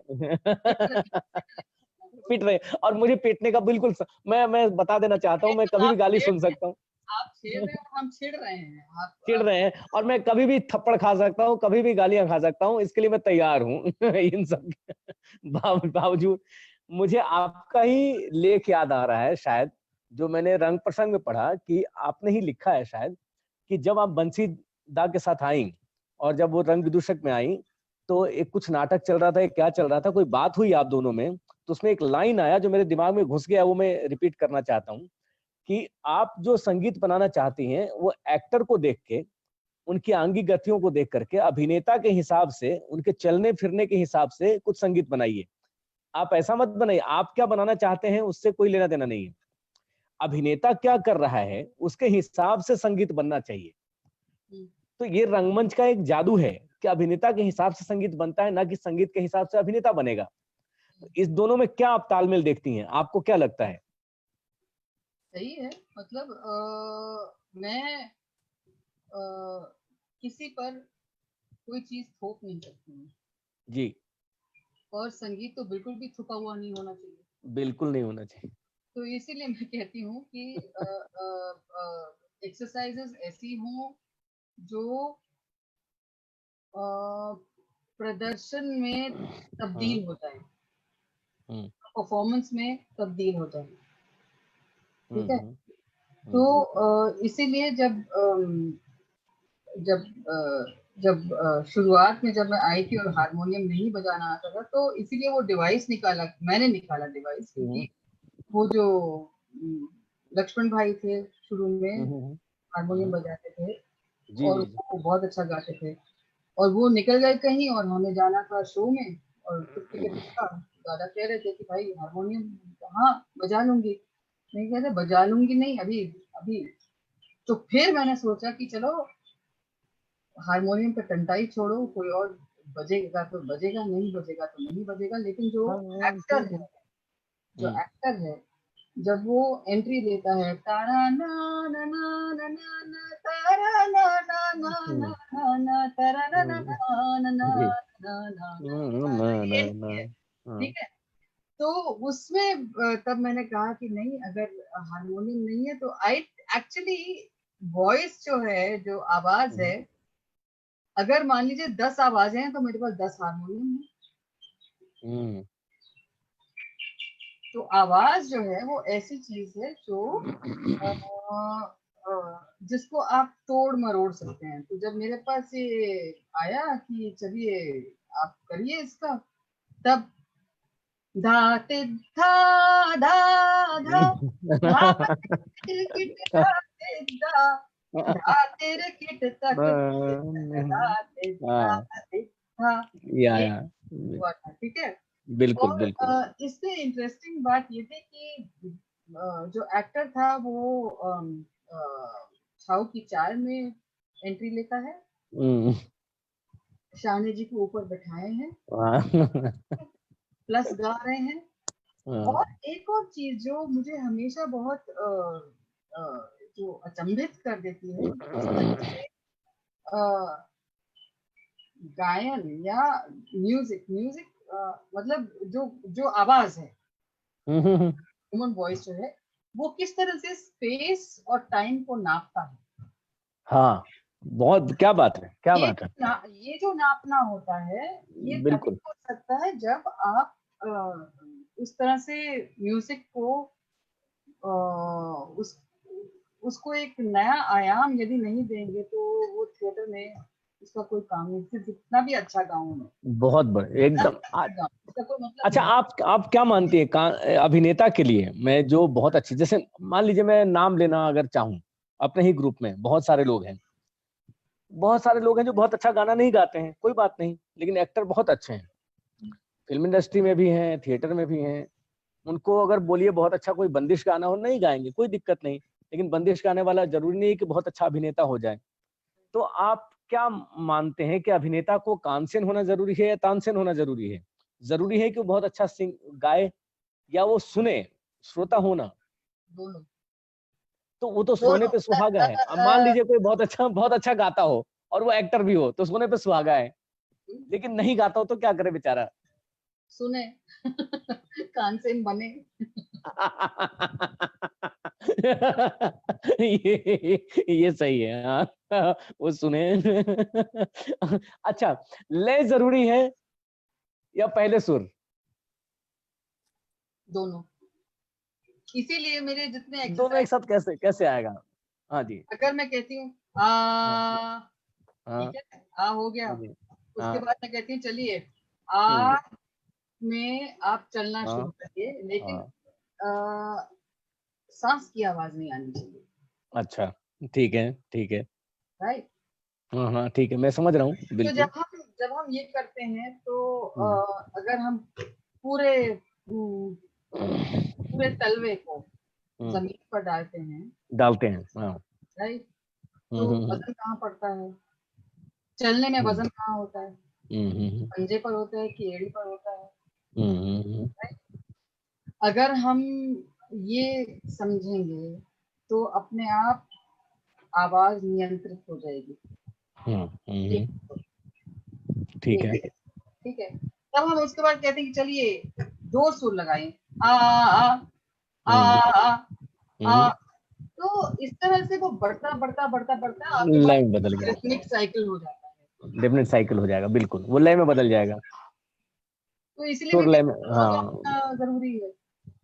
अच्छा, आप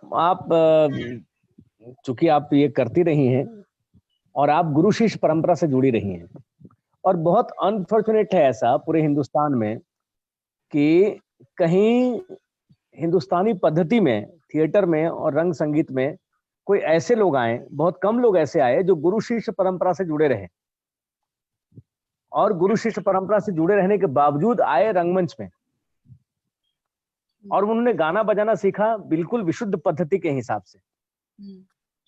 क्या हम अभिनेताओं के लिए, क्या रंगमंच के लिए, क्या किसी तरह की पद्धति या गुरु शिष्य परंपरा हो सकती है, या हम किसी गुरु शिष्य परंपरा को बिलोंग भी करते हैं? ये तो बहुत ही कंफ्यूजन है। क्या रंगमंच में गुरु शिष्य परंपरा है भी कि नहीं है? और संगीत के लिए तो खास तौर से समझ में नहीं आता कि कहीं कोई गुरु शिष्य परंपरा भी, कौन कैसे सीखता? कारण जी सिखा के गए, कौन क्या सीखा? संजय उपाध्याय सिखा रहे हैं, वो मेरे गुरु रहे हैं, आप हमारी गुरु रही हैं। हम क्या सीख रहे हैं, कैसे सीख रहे हैं? या कोई परंपरा चल रही है? मेरे अंदर जो कुछ भी है, कारण जी, संजय उपाध्याय हैं, आप हैं, हम सब लोग हैं, जितने लोग हैं, हम सीख करके जो आगे ले जा रहे हैं, क्या ये गुरु शिष्य और परंपरा है? अपने से अजय, एक बार जी। अपने से पूछो कि आपने सीखा है? नहीं, बिल्कुल नहीं, मैं सुन सुन के सीखा हूँ। इसीलिए इसीलिए मेरा इसका मेरा व्हाट्सएप ऑन करो। मैं ये क्यों पूछ रही हूँ कि हम अ, रोज, जो आपने खुद ही सवाल किया था कि आपके हम्म, इन्फ्लुएंसेस कहाँ कहाँ से हैं। हाँ वही तो कह रहा हूँ कि हम नहीं नहीं, कैसे सीखें। हम ये कह रहे हैं कि हम बहुत सारी चीजों को सुनते हैं, है ना? बहुत हाँ सारी, जी। हम बहुत सारी चीजों को सुनते हैं, बहुत सारे लोगों को सुनते हैं, हाँ लेकिन मुझे भी कभी कभी लगता है कि ऐसा क्यों है कि एक भी ऐसा बंदा नहीं है जिन्होंने, जो थिएटर म्यूजिक उस तरह से मतलब थिएटर म्यूजिक बहुत सब्जेक्टिव है यार। मैं हम्म। जिस तरह से थिएटर म्यूजिक को देखती हूँ, या म्यूजिक इन थिएटर को देखती हूँ, म्यूजिक एज थिएटर को देखती हूँ, तो जी। वो आप शायद ना देखते हो, या एक संतोष भाई। हेलो, हेलो, मुझे आपके लिए ही दीदी फोन आ रहा है। मैंने एक फोन और रख रखा था, और उसको रख के बोला था कि अगर कोई ऐसी कोई बात हो, ऐसा कोई सवाल हो जो पूछना हो दीदी से, तो आप मुझे फोन कर सकते हैं। तो मुझे फोन आ गया आपके नाम बताइए पे, बताइए क्या तो सवाल मैं इस सवाल के बाद उस फोन पे आऊंगा। हाँ जी, मैं जरूर पूछूंगा। हाँ पक्का। जी जी, हाँ जी दीदी। है? हाँ, हम्म, हम वापस उस बात पे आते हैं, क्यों नहीं वैसे गुरु शिष्य परंपरा क्या? नहीं, मैं ये कहती हूँ कि जी। जिस तरह से मैं म्यूजिक देखती हूँ, जरूरी नहीं है कि कोई और भी उसको ऐसे देखे, ठीक है। लेकिन मुझे कभी कभी लगता है कि एक तरीका होना चाहिए। एक तरीका से मेरा मतलब नहीं कि एक ही तरीका हो। हम्म एक तरीका मतलब कि मेरा तरीका, आपका तरीका, किसी और का तरीका, लेकिन वो हम्म इस तरह से होलिस्टिक हो। पूर्ण तरीका हो जो एक थिएटर के स्टूडेंट को या एक एक्टर को समझ में आए और जिस पर वो रियाज कर सके। नहीं समझा नहीं मैं बिल्कुल नहीं समझा कि अगर मान लीजिए एक एक्टर को रियाज करना हो और मैं एक लेमैन के हिसाब से समझूं कि एक अभिनेता संगीत का अभ्यास करे तो वो क्या करेगा? सरगम के पलटे करेगा, राग रागदारियां करेगा, क्या कर लेगा, कैसे करेगा? सुरों के उतार चढ़ाव पे कैसे काम करेगा एक अभिनेता जिसको कुछ मालूम नहीं है कि सरगम क्या है, राग क्या है?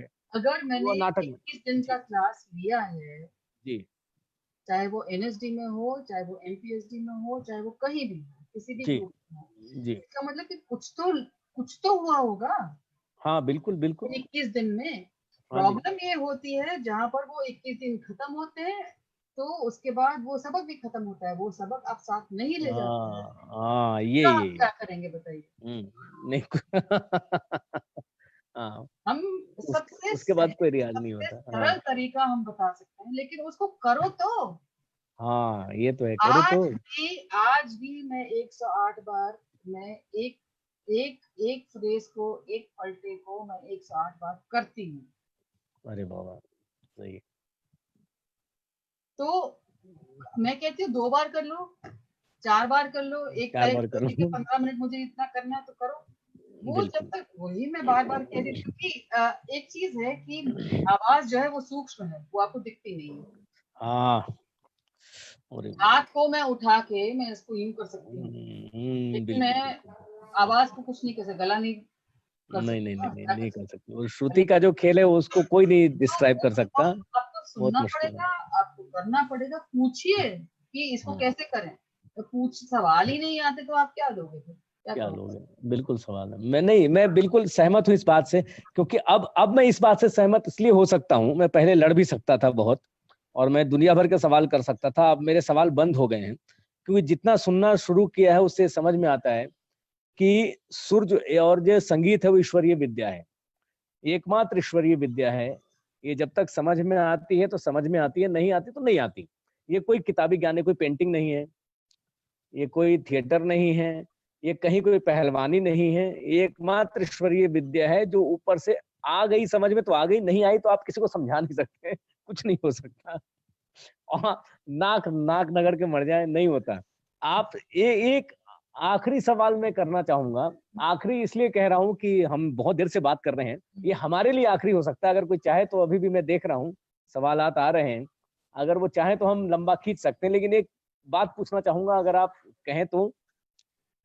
देखिए नए नए लोग बहुत आ गए, हम जैसे लोग आ गए, बहुत सारी चीजें आ गई, आपने बहुत सारा काम किया, हम देख देख के बड़े हुए, बड़ी अच्छी बात है।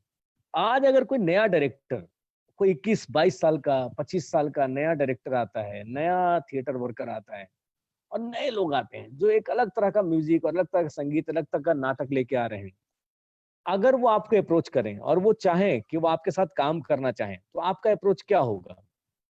क्या आप बिल्कुल नए 25 साल के एक लड़के के साथ, 30 साल के एक लड़के के साथ जो आज नया नया रंगमंच पे आया है, आप कैसे तालमेल बिठाएंगे, क्या करेंगे आप उसके साथ म्यूजिक देना मंजूर करेंगे? आप जाएंगे उनके साथ काम करने? आपके लिए कितना तकलीफ देह होगा या कितना सहूलियत होगा? आप क्या देखती हैं इस समय कि हम क्या काम कर रहे हैं? मुझे लगता है एक तो जो 25-30 साल का या 25-20 साल का जी, जो स्टूडेंट है, प्रॉब्लम ये थोड़ा पेचीदा टाइप का मामला है, इसलिए हाँ, कि अब क्या हुआ है कि हम इंटरनेट पर बहुत निर्भर करते हैं। आसान, हम्म, सिंथेसाइजर आसान है, किसी से कह दीजिए धुन हम्म, बजा दीजिएगा, कहीं से ले लेगा धुन बजा देगा, खत्म। हम उसको रेफर भी नहीं करते हैं। हम्म, जब हम प्रेजेंटेशन करते हैं तो कहीं रेफरेंस नहीं होता कि आपने किससे लिया भाई, कहाँ से लिया। तो ये चोरी सिखा रहे हैं हम, हम्म, ये प्लेजरिज्म है, ठीक है। और मुझे लगता है कि इससे निकलने के लिए आपको फिर एक एक सिस्टम क्रिएट करना पड़ेगा जहां अगर देखिए, एक स्टूडेंट जो आता है थिएटर में, वो आता है 19, 20, 25 साल में, ठीक है, जाहिर सी बात है वो मुझे 30 साल नहीं देगा, ठीक है, 15 दिन भी नहीं देगा, तो फिर क्या देगा? तो जितना आप फिजिकल मूवमेंट में, या जितना आप, वही मेरा हमेशा यही फिर सवाल रहता है कि जितना आप फिजिकल मूवमेंट्स में टाइम देते हैं, उतना आप म्यूजिक में क्यों नहीं देते हैं? रहा सवाल काम करने का, इट डिपेंड्स, आई मीन, बिल्कुल सही, बिल्कुल सही। बहुत आप मुझे अगर लगता है कि नहीं, it's worth it, then I do it. लेकिन अगर नहीं लगता है, क्योंकि बहुत बार मैंने किया है, ऐसा नहीं है कि मैंने नहीं किया है, मैं उनका नाम भी नहीं लूंगी, लेकिन ये किया है और उसके बाद आप कहीं मेंशन भी नहीं होते हैं, क्यों भाई? बिल्कुल बिल्कुल, ये मैं समझ रहा हूँ। मैं ये बहुत बड़ा दर्द है, ये बहुत अजीब अजीब तरह का दर्द है। ये दर्द मेरे लिए, ये दर्द नहीं है मेरे लिए, सिर्फ एक सवाल है कि अगर आपने कहीं से लिया है तो आप क्यों नहीं उसको करते? Beat the internet, beat the internet, आपने कौन सा पीस उठाया है, कौन सा उठाया और क्यों उठाया? आपको क्यों लगता है कि ये जो है ये आपके उसमें? फिर सबसे आसान तरीका है कि आप लिखिए और बॉलीवुड की कोई धुन ले लीजिए, ये भी तो है। बिल्कुल बिल्कुल बिल्कुल सही है।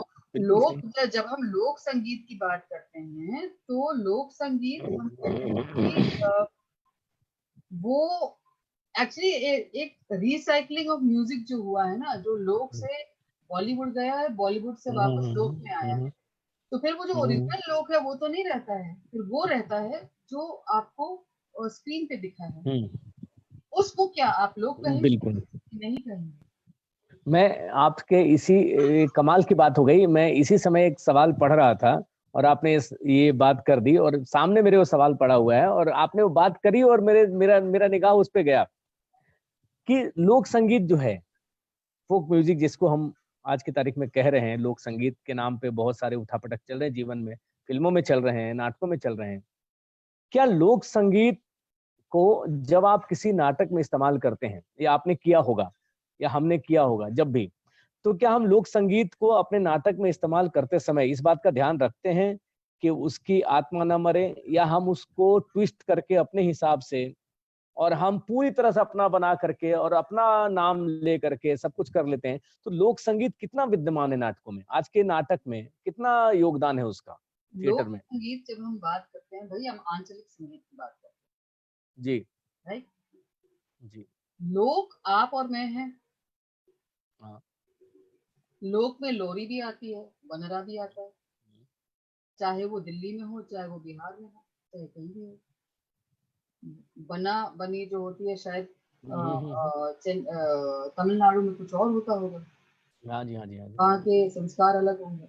बिल्कुल। तो मुझे लगता है कि लोग आप रेप्लिकेट नहीं कर सकते हैं, क्योंकि आप वहां के नहीं हैं, आप उसकी एनर्जी ले सकते हैं। वही कबीर को अगर हम देखें, तो कबीर लोग भी है। लोग मुझे लगता है वो होता है जहां पर व्यक्ति गायब हो जाता है, समुदाय समुदाय हो। हाँ जी हाँ जी हाँ जी। आपको नहीं मालूम लोरी किसने बनाई, आपको नहीं मालूम बनरा किसने बनाया। बिल्कुल नहीं पूरा क्लासिकल म्यूजिक ब्रज भाषा में है, ब्रज भाषा है बोली, ब्रज भाषा है लोक। हम शास्त्रीय संगीत गाते हैं, तो इसको क्या कहोगे आप? हाँ, और जबकि दोनों एक दूसरे से घालमेल किए हुए हैं, दोनों में घुसे हुए हैं, इधर से वो घुसा अंदर, हाँ, मिक्स है मामला। गायकी ठीक है आपकी शास्त्रीय हुई, लेकिन बोली तो जो पोएट्री है वो तो बोली है। हाँ बिल्कुल बिल्कुल बिल्कुल। तो ये बहुत सारे सवाल होते हैं। जैसे आप कहो कि ये कबीर दास जी का जो है, जो आप भी गाते हैं, कौन ठगवा, हम कहते हैं कौन ठगवा नगरिया लूट लो, तो वो जो एक होता है, एक एनर्जी होती है, वो होना चाहिए।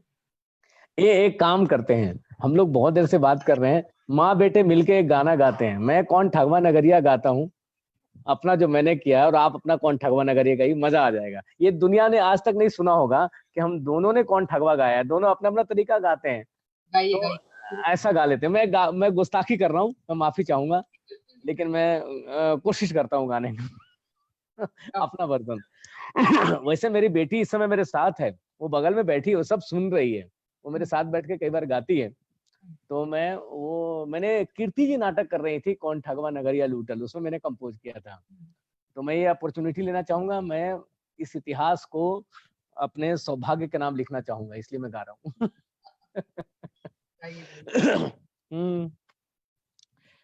कौन ठगवा नगरिया लूटल हो, कौन ठगवा नगरिया लूटल हो, कौन ठगवा नगरिया लूटल हो, कौन ठगवा नगरिया लूटल हो, कौन ठगवा नगरिया लूटल हो। बोला पंडित ज्ञान बघार, बोला पंडित ज्ञान बघार, नैहर काहे छूटल हो, नैहर काहे छूटल हो,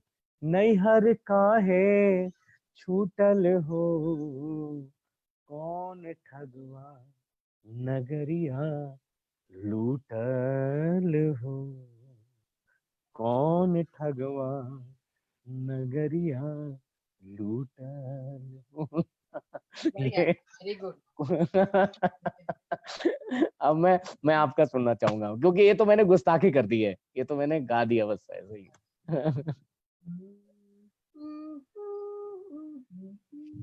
कौन ठगवा नगरिया लूटल हो, क्या बात कौन है। ठगवा नगरिया लूटल हो, चंदन काठ के बनल खटोलना, चंदन काठ के बनल खटोलना, पर दुलहिन सूतल हो जी, क्या बात। लूटल हो कौन ठगवा नगरिया लूटल हो, उठो वाह। री सखी मोरी मांग सवारो, उठो री सखी मोरी मांग सवारो, दुल्हा मोसे रूठल हो जी, आय जमराज पलंग चढ़ी बैठे, नैननो सुआ टूटल हो जी, लूटल हो कौन ठगवा नगरिया लूटल हो, क्या कौन बात है। ठगवा नगरिया लूटल हो, कौन ठगवा नगरिया लूटल हो। क्या बात है। संतोष भाई, संतोष भाई, आप ये सुन रहे होंगे, देख रहे होंगे, आप ये क्या चल रहा है बिल्कुल माँ बेटे के बीच। बिल्कुल दादा, मेरा कुछ सवाल है, मैं पूछना चाह रहा था दीदी। जी जी, अब मैं आपके हवाले करता हूँ, क्योंकि मैं तो देखिए, ये हम दोनों बातें करने लगेंगे ना, अगर मैं इतिहास उठाना चाहूँ, पुरानी बातें याद करना चाहूँ ना, तो हमारी रातें बीत जाएंगी, फिर मैं बहुत गालियां सुनूंगा, बहुत थप्पड़ खाऊंगा, उससे आप मुझे बचा लीजिए और आप हैंड ओवर कर लीजिए। आपको वैसे भी नहीं पड़ेगा, सोशल डिस्टेंसिंग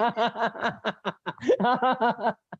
तो संतोष जी के नहीं नहीं हवाले करता हूँ मैं, बिल्कुल बिल्कुल। जी, आ, जी जी मैं दीदी से ये जानना चाहूंगा, अभी बातचीत के क्रम में ही इन्होंने जी। कुछ टर्म्स का यूज किया, जैसे music in theatre, theatre music and music as theatre.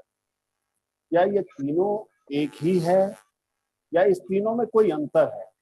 दीदी कृपया इसको अगर स्पष्ट कर दें तो अच्छा रहेगा।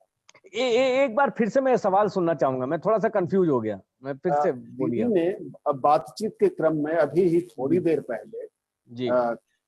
3 टर्म का यूज किया, म्यूजिक इन थिएटर, ओके। दूसरा थिएटर म्यूजिक, और तीसरा म्यूजिक एज थिएटर। हम्म। तो क्या ये तीनों टर्म एक ही हैं या तीनों में कोई अंतर है, इसे मैं समझना चाहता म्यूजिक इन थिएटर तो मतलब डिपेंड करता है कि जो जो डायरेक्ट कर रहा है या कंपोज कर रहा है म्यूजिक किसी नाटक में, वो एक्चुअली हम म्यूजिक को किस तरह से देखते हैं। क्या वो सिर्फ गीत तक सीमित है, क्या वो बहुत सारी बाकी आवाजें भी है, क्या थिएटर म्यूजिक कोई नाम की चीज है। अगर हम कहते हैं कि बहुत सारे ऐसे नाटक होते हैं जो एक पर्टिकुलर फॉर्म को लेकर, आंचलिक फॉर्म को लेकर उसको आप बेस मानकर एक नाटक करते हैं, राइट। तो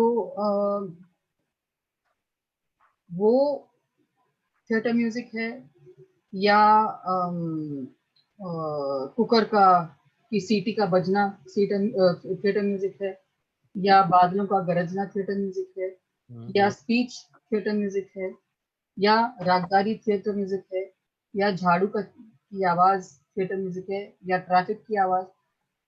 तो थिएटर म्यूजिक एक ऐसी चीज है जिसमें आपके पास एक बहुत बड़ा कैनवस है, जिसमें आप मेरे ख्याल से बहुत सारी चीजें इकट्ठा ला सकते हैं, एक साथ कर सकते हैं, वो है। तो थिएटर म्यूजिक एज सच मुझे नहीं लगता है, वो एक स्लॉट नहीं बना सकते हैं आप भाई।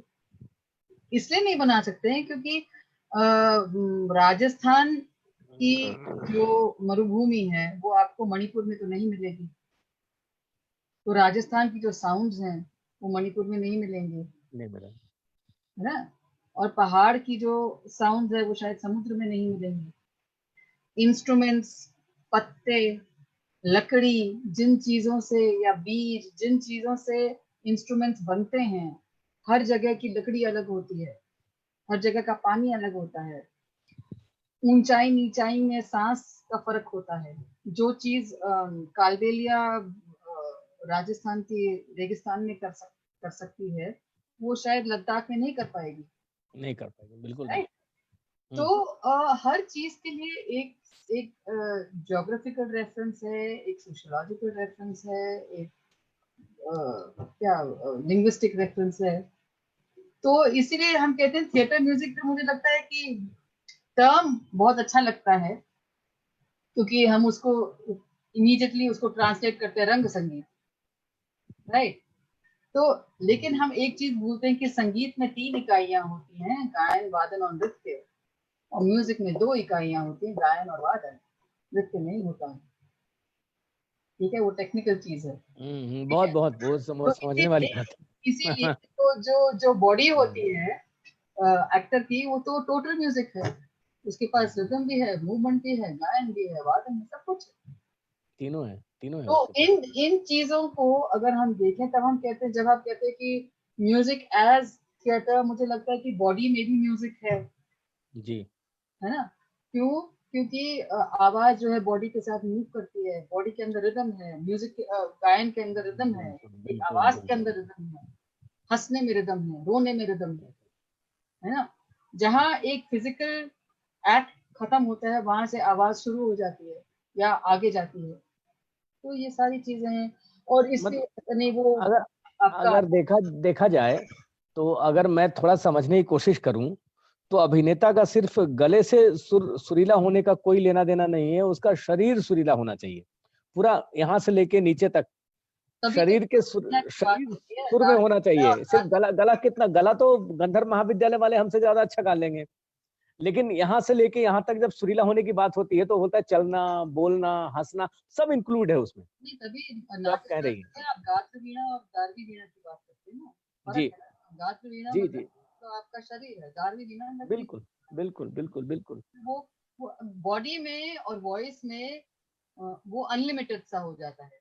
हाँ जी बिल्कुल। और हर के लिए अलग अलग है, वो अपने अपने अनुभव के हिसाब अगर से आपने चलेगा। देखा भी, एक है मेरेडिथ मंक, अच्छा जो अमेरिकी हैं, पता नहीं अच्छा। कॉपी है कि नहीं है, लेकिन जी जी। उनका कभी आप म्यूजिक सुनिए, वो थिएटर ऑफ द वॉइस है। अच्छा, वो क्या नहीं कर सकती हैं उस आवाज से, ह्यूमन वॉइस से। क्या बात है। तो वो आप उसको अगर देखेंगे तो उसमें भी फर्क, बहुत सारी चीजें आपको मिलेंगी। नहीं नहीं, बहुत यानी मैं उससे सच बता रहा हूँ। मैं इस तरह, ये तो अच्छा है कि हम पता नहीं किसी बहाने, जो भी बहाना बना हो, हम बातें कर रहे हैं और इतनी सारी चीजें शेयर कर रहे हैं।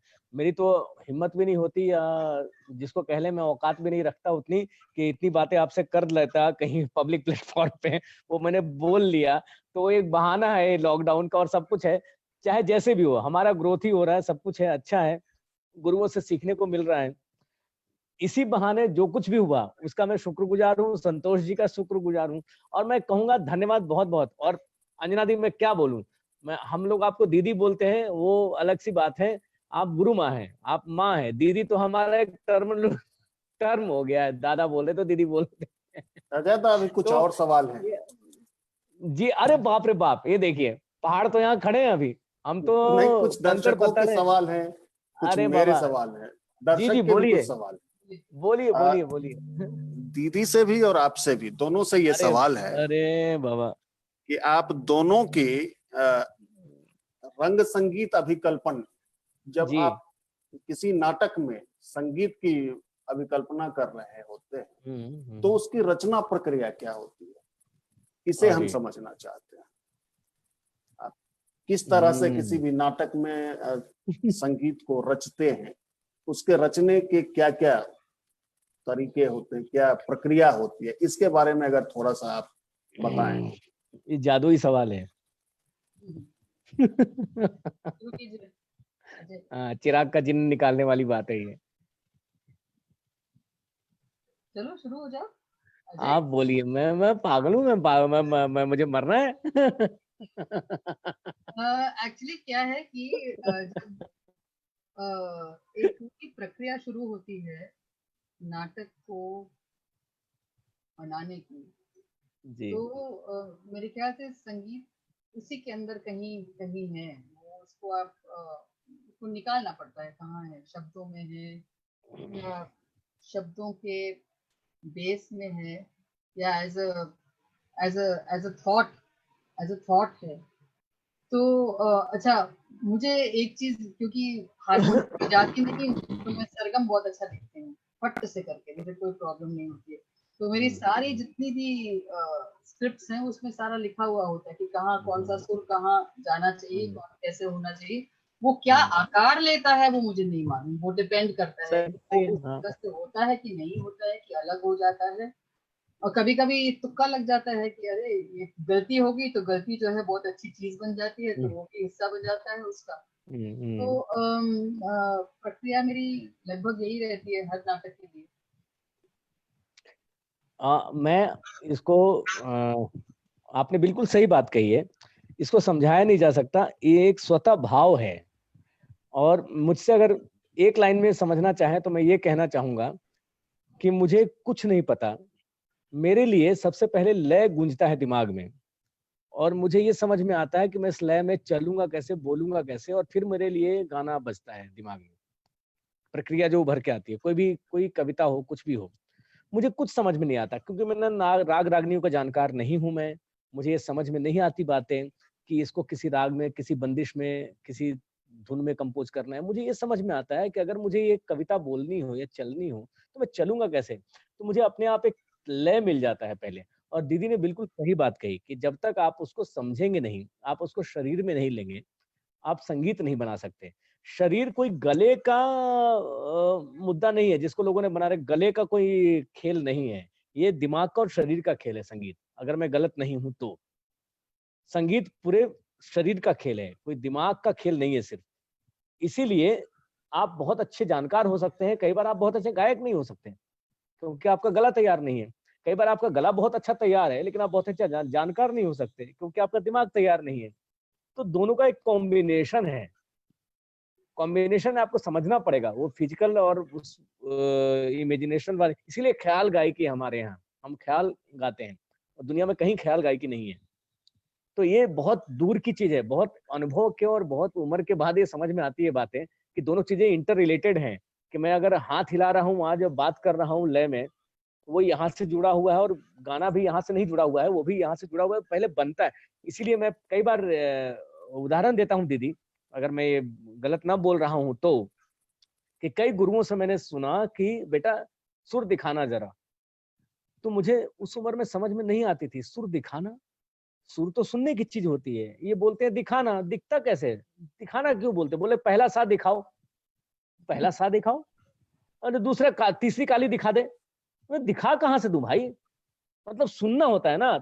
एक उम्र के बाद समझ में आती है कि नहीं, जब पहला काला दिखता है ना तो तीसरी काली भी दिखती है, आंख बंद कर लेने के बाद ना वो दूरी समझ में आती है, तो सुर दिखता है, सुर सुनाई देता है वो तो ठीक है, आंख कान जो है ना वो आंख का काम करता है। पहले सांस से मध्यम की दूरी कितनी है, पहले सांस से पंचम की दूरी कितनी है, कि पहले सांस से कोमल ग है कि दोनों ग मैंने लगा दिए, कि पहला ग लग रहा है कि मध्यम तीव्र लग रहा है, ये दिखता है एक्चुअली। ये समझने के लिए एक उम्र चाहिए होता है कि भैया कान से दिखता है, आंख से ही नहीं दिखता, सुर कान से दिखता है कि सा से नी की दूरी कितनी है, इसीलिए हाथ अपने आप नी पे चला जाता है, जबकि देख भी नहीं रहा हारमोनियम को मैं।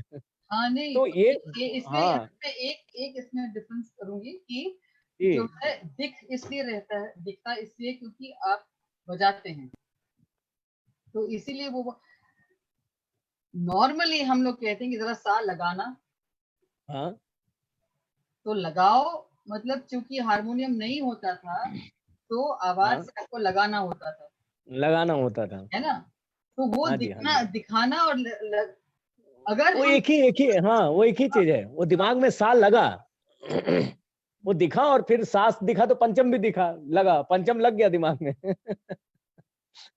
ये बिल्कुल इंटर रिलेटेड है, और ये समझाने के लिए ना अनुभव ये करना पड़ेगा, ऐसे बोल के नहीं।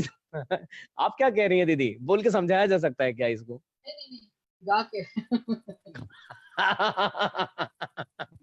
तो अगर गा के समझाया जा सकता है तो मैं चाहूंगा आप गाइए कुछ, वो आपकी मर्जी है। पहले संतोष जी आप क्या कहते हैं? संतोष भाई को कुछ जी, मैं तो यही कहूंगा कि कार्यक्रम अपने आखिरी चरण में है, हमारी जी बातचीत आखिरी चरण में है, जी जी और जी इससे बेहतर क्या होगा कि एक कोई अपनी पसंद की चीज अंजना दी सुनाए, और जी उसके जी, बाद आप अपनी पसंद की एक चीज सुनाए, अरे और वाह, फिर हम कार्यक्रम को समापन की ओर लेकर के चलें। तो इससे बेहतर बिल्कुल ये कुछ नहीं मेरा हो सकता। मेरा सौभाग्य होगा ये। अच्छा, कबीर को मैंने एक पद को मैंने टप्पा शैली में अरे बाबा क्या बात है। किया। हम्म, हम्म, सखियो हम हूँ भाई बलमासी, सखियो हम हूँ भाई बलमासी, आयो जो बन बिरह सतायो, आयो जो बन बिरह सतायो, अब मैं ज्ञान गली ठहराती, आयो जो बना बिरह सतायो, अब मैं ज्ञान गली ठहराती, ज्ञान गली में खबर मिल गए, ज्ञान गली में खबर मिल गए, हमें मिली पिया की पाती, सखियो क्या बात है। हम हूँ भई बलमासी, वापाती में अगम संदेशा, क्या बात। वापाती में अगम संदेशा, अब मैं मरण को ना डराती, वापाती में अगम संदेशा, अब मैं मरण को ना डराती, कह कबीर सुनो भाई प्यारे, कह कबीर सुनो भाई प्यारे, वर पाए अविनाशी, आहा, हम हूँ भाई बलमासी, सखियो हम हूँ भाई अरे बाबा बलमासी, सखियो हम हूँ भाई बलमासी, सखियो हम हूँ भाई बलमासी, सखियो हम हूँ भई बनवासी। संतोष भाई, इसके बाद मैं ये कहना चाहूंगा कि मैं बिल्कुल नहीं गाऊंगा। सवाल ही पैदा नहीं होता, आप कुछ भी कर लो, मैं नहीं गाने वाला। क्योंकि मेरी अंजना दी से बात हुई और मैंने अंजना दी को एक बात बताई जो मैं सार्वजनिक रूप से इस गाने के बाद में यहाँ बताना चाहता हूँ। वो बता लेता हूँ, उसके बाद आप कार्यक्रम बेशक खत्म कर लीजिए। कि जब मैं अंजना दी से मिला भी नहीं था, मैं जानता भी नहीं था ये कौन है, कहाँ है, मैंने एक गाना सुना था जिससे इस कार्यक्रम की शुरुआत हुई थी। और मैंने इनको एक बात बताई फोन करके, स्पेशली जब ये कार्यक्रम मुझे करने को मिला, तो मैंने कहा ये मैं स्वीकार करना चाहता हूँ कि मैं आपको सूरत से नहीं पहचानता, मैं आपको आपकी आवाज से पहचानता हूँ। क्योंकि जब जब आपका नाम आया, मैंने एक गाना सुना था हंसा चला, और हंसा चला जब सुना तो मुझे समझ में नहीं आया किसने गाया। एक ऐसी आवाज, एक अजीब सी आवाज थी जो मुझे लगा कि कहीं रूह में घुस जाती है, कोई दैवीय आवाज है। तो मैंने इनको देखा भी नहीं था, मैंने देखा इनको उस आवाज के 2 साल बाद, 3 साल बाद। मैं चाहता था कि जो ये गाना जो ये गा रही हैं वो दिखती कैसी होंगी, मुझे कुछ पता नहीं है। मैंने इनको स्वीकारा, तो उसके बाद 3 साल बाद मैंने इनको देखा उस आवाज के बाद। तो आज भी वही सच्चाई है, मैं स्वीकार करना चाहता हूँ कि जब भी अंजना दी का नाम आता है, मुझे उनकी सूरत याद नहीं आती, पहले आवाज याद आती है। फिर उनकी सूरत दिखाई देती है। तो हंसा चला से ही अगर जैसे शुरुआत हुई थी, अगर हंसा से ही इस कार्यक्रम का अंत हो, तो इससे अच्छी बात ही नहीं हो सकती। पर फिर से हंसा हम सुनना चाहेंगे। बिल्कुल। चला हंसावा दे जहाँ पिया बसे चित चोर। चला हंसावा दे जहाँ पिया बसे चित चोर। सूरत सुहागण है पनिहारी भरे ठाड़ बिन ढोर।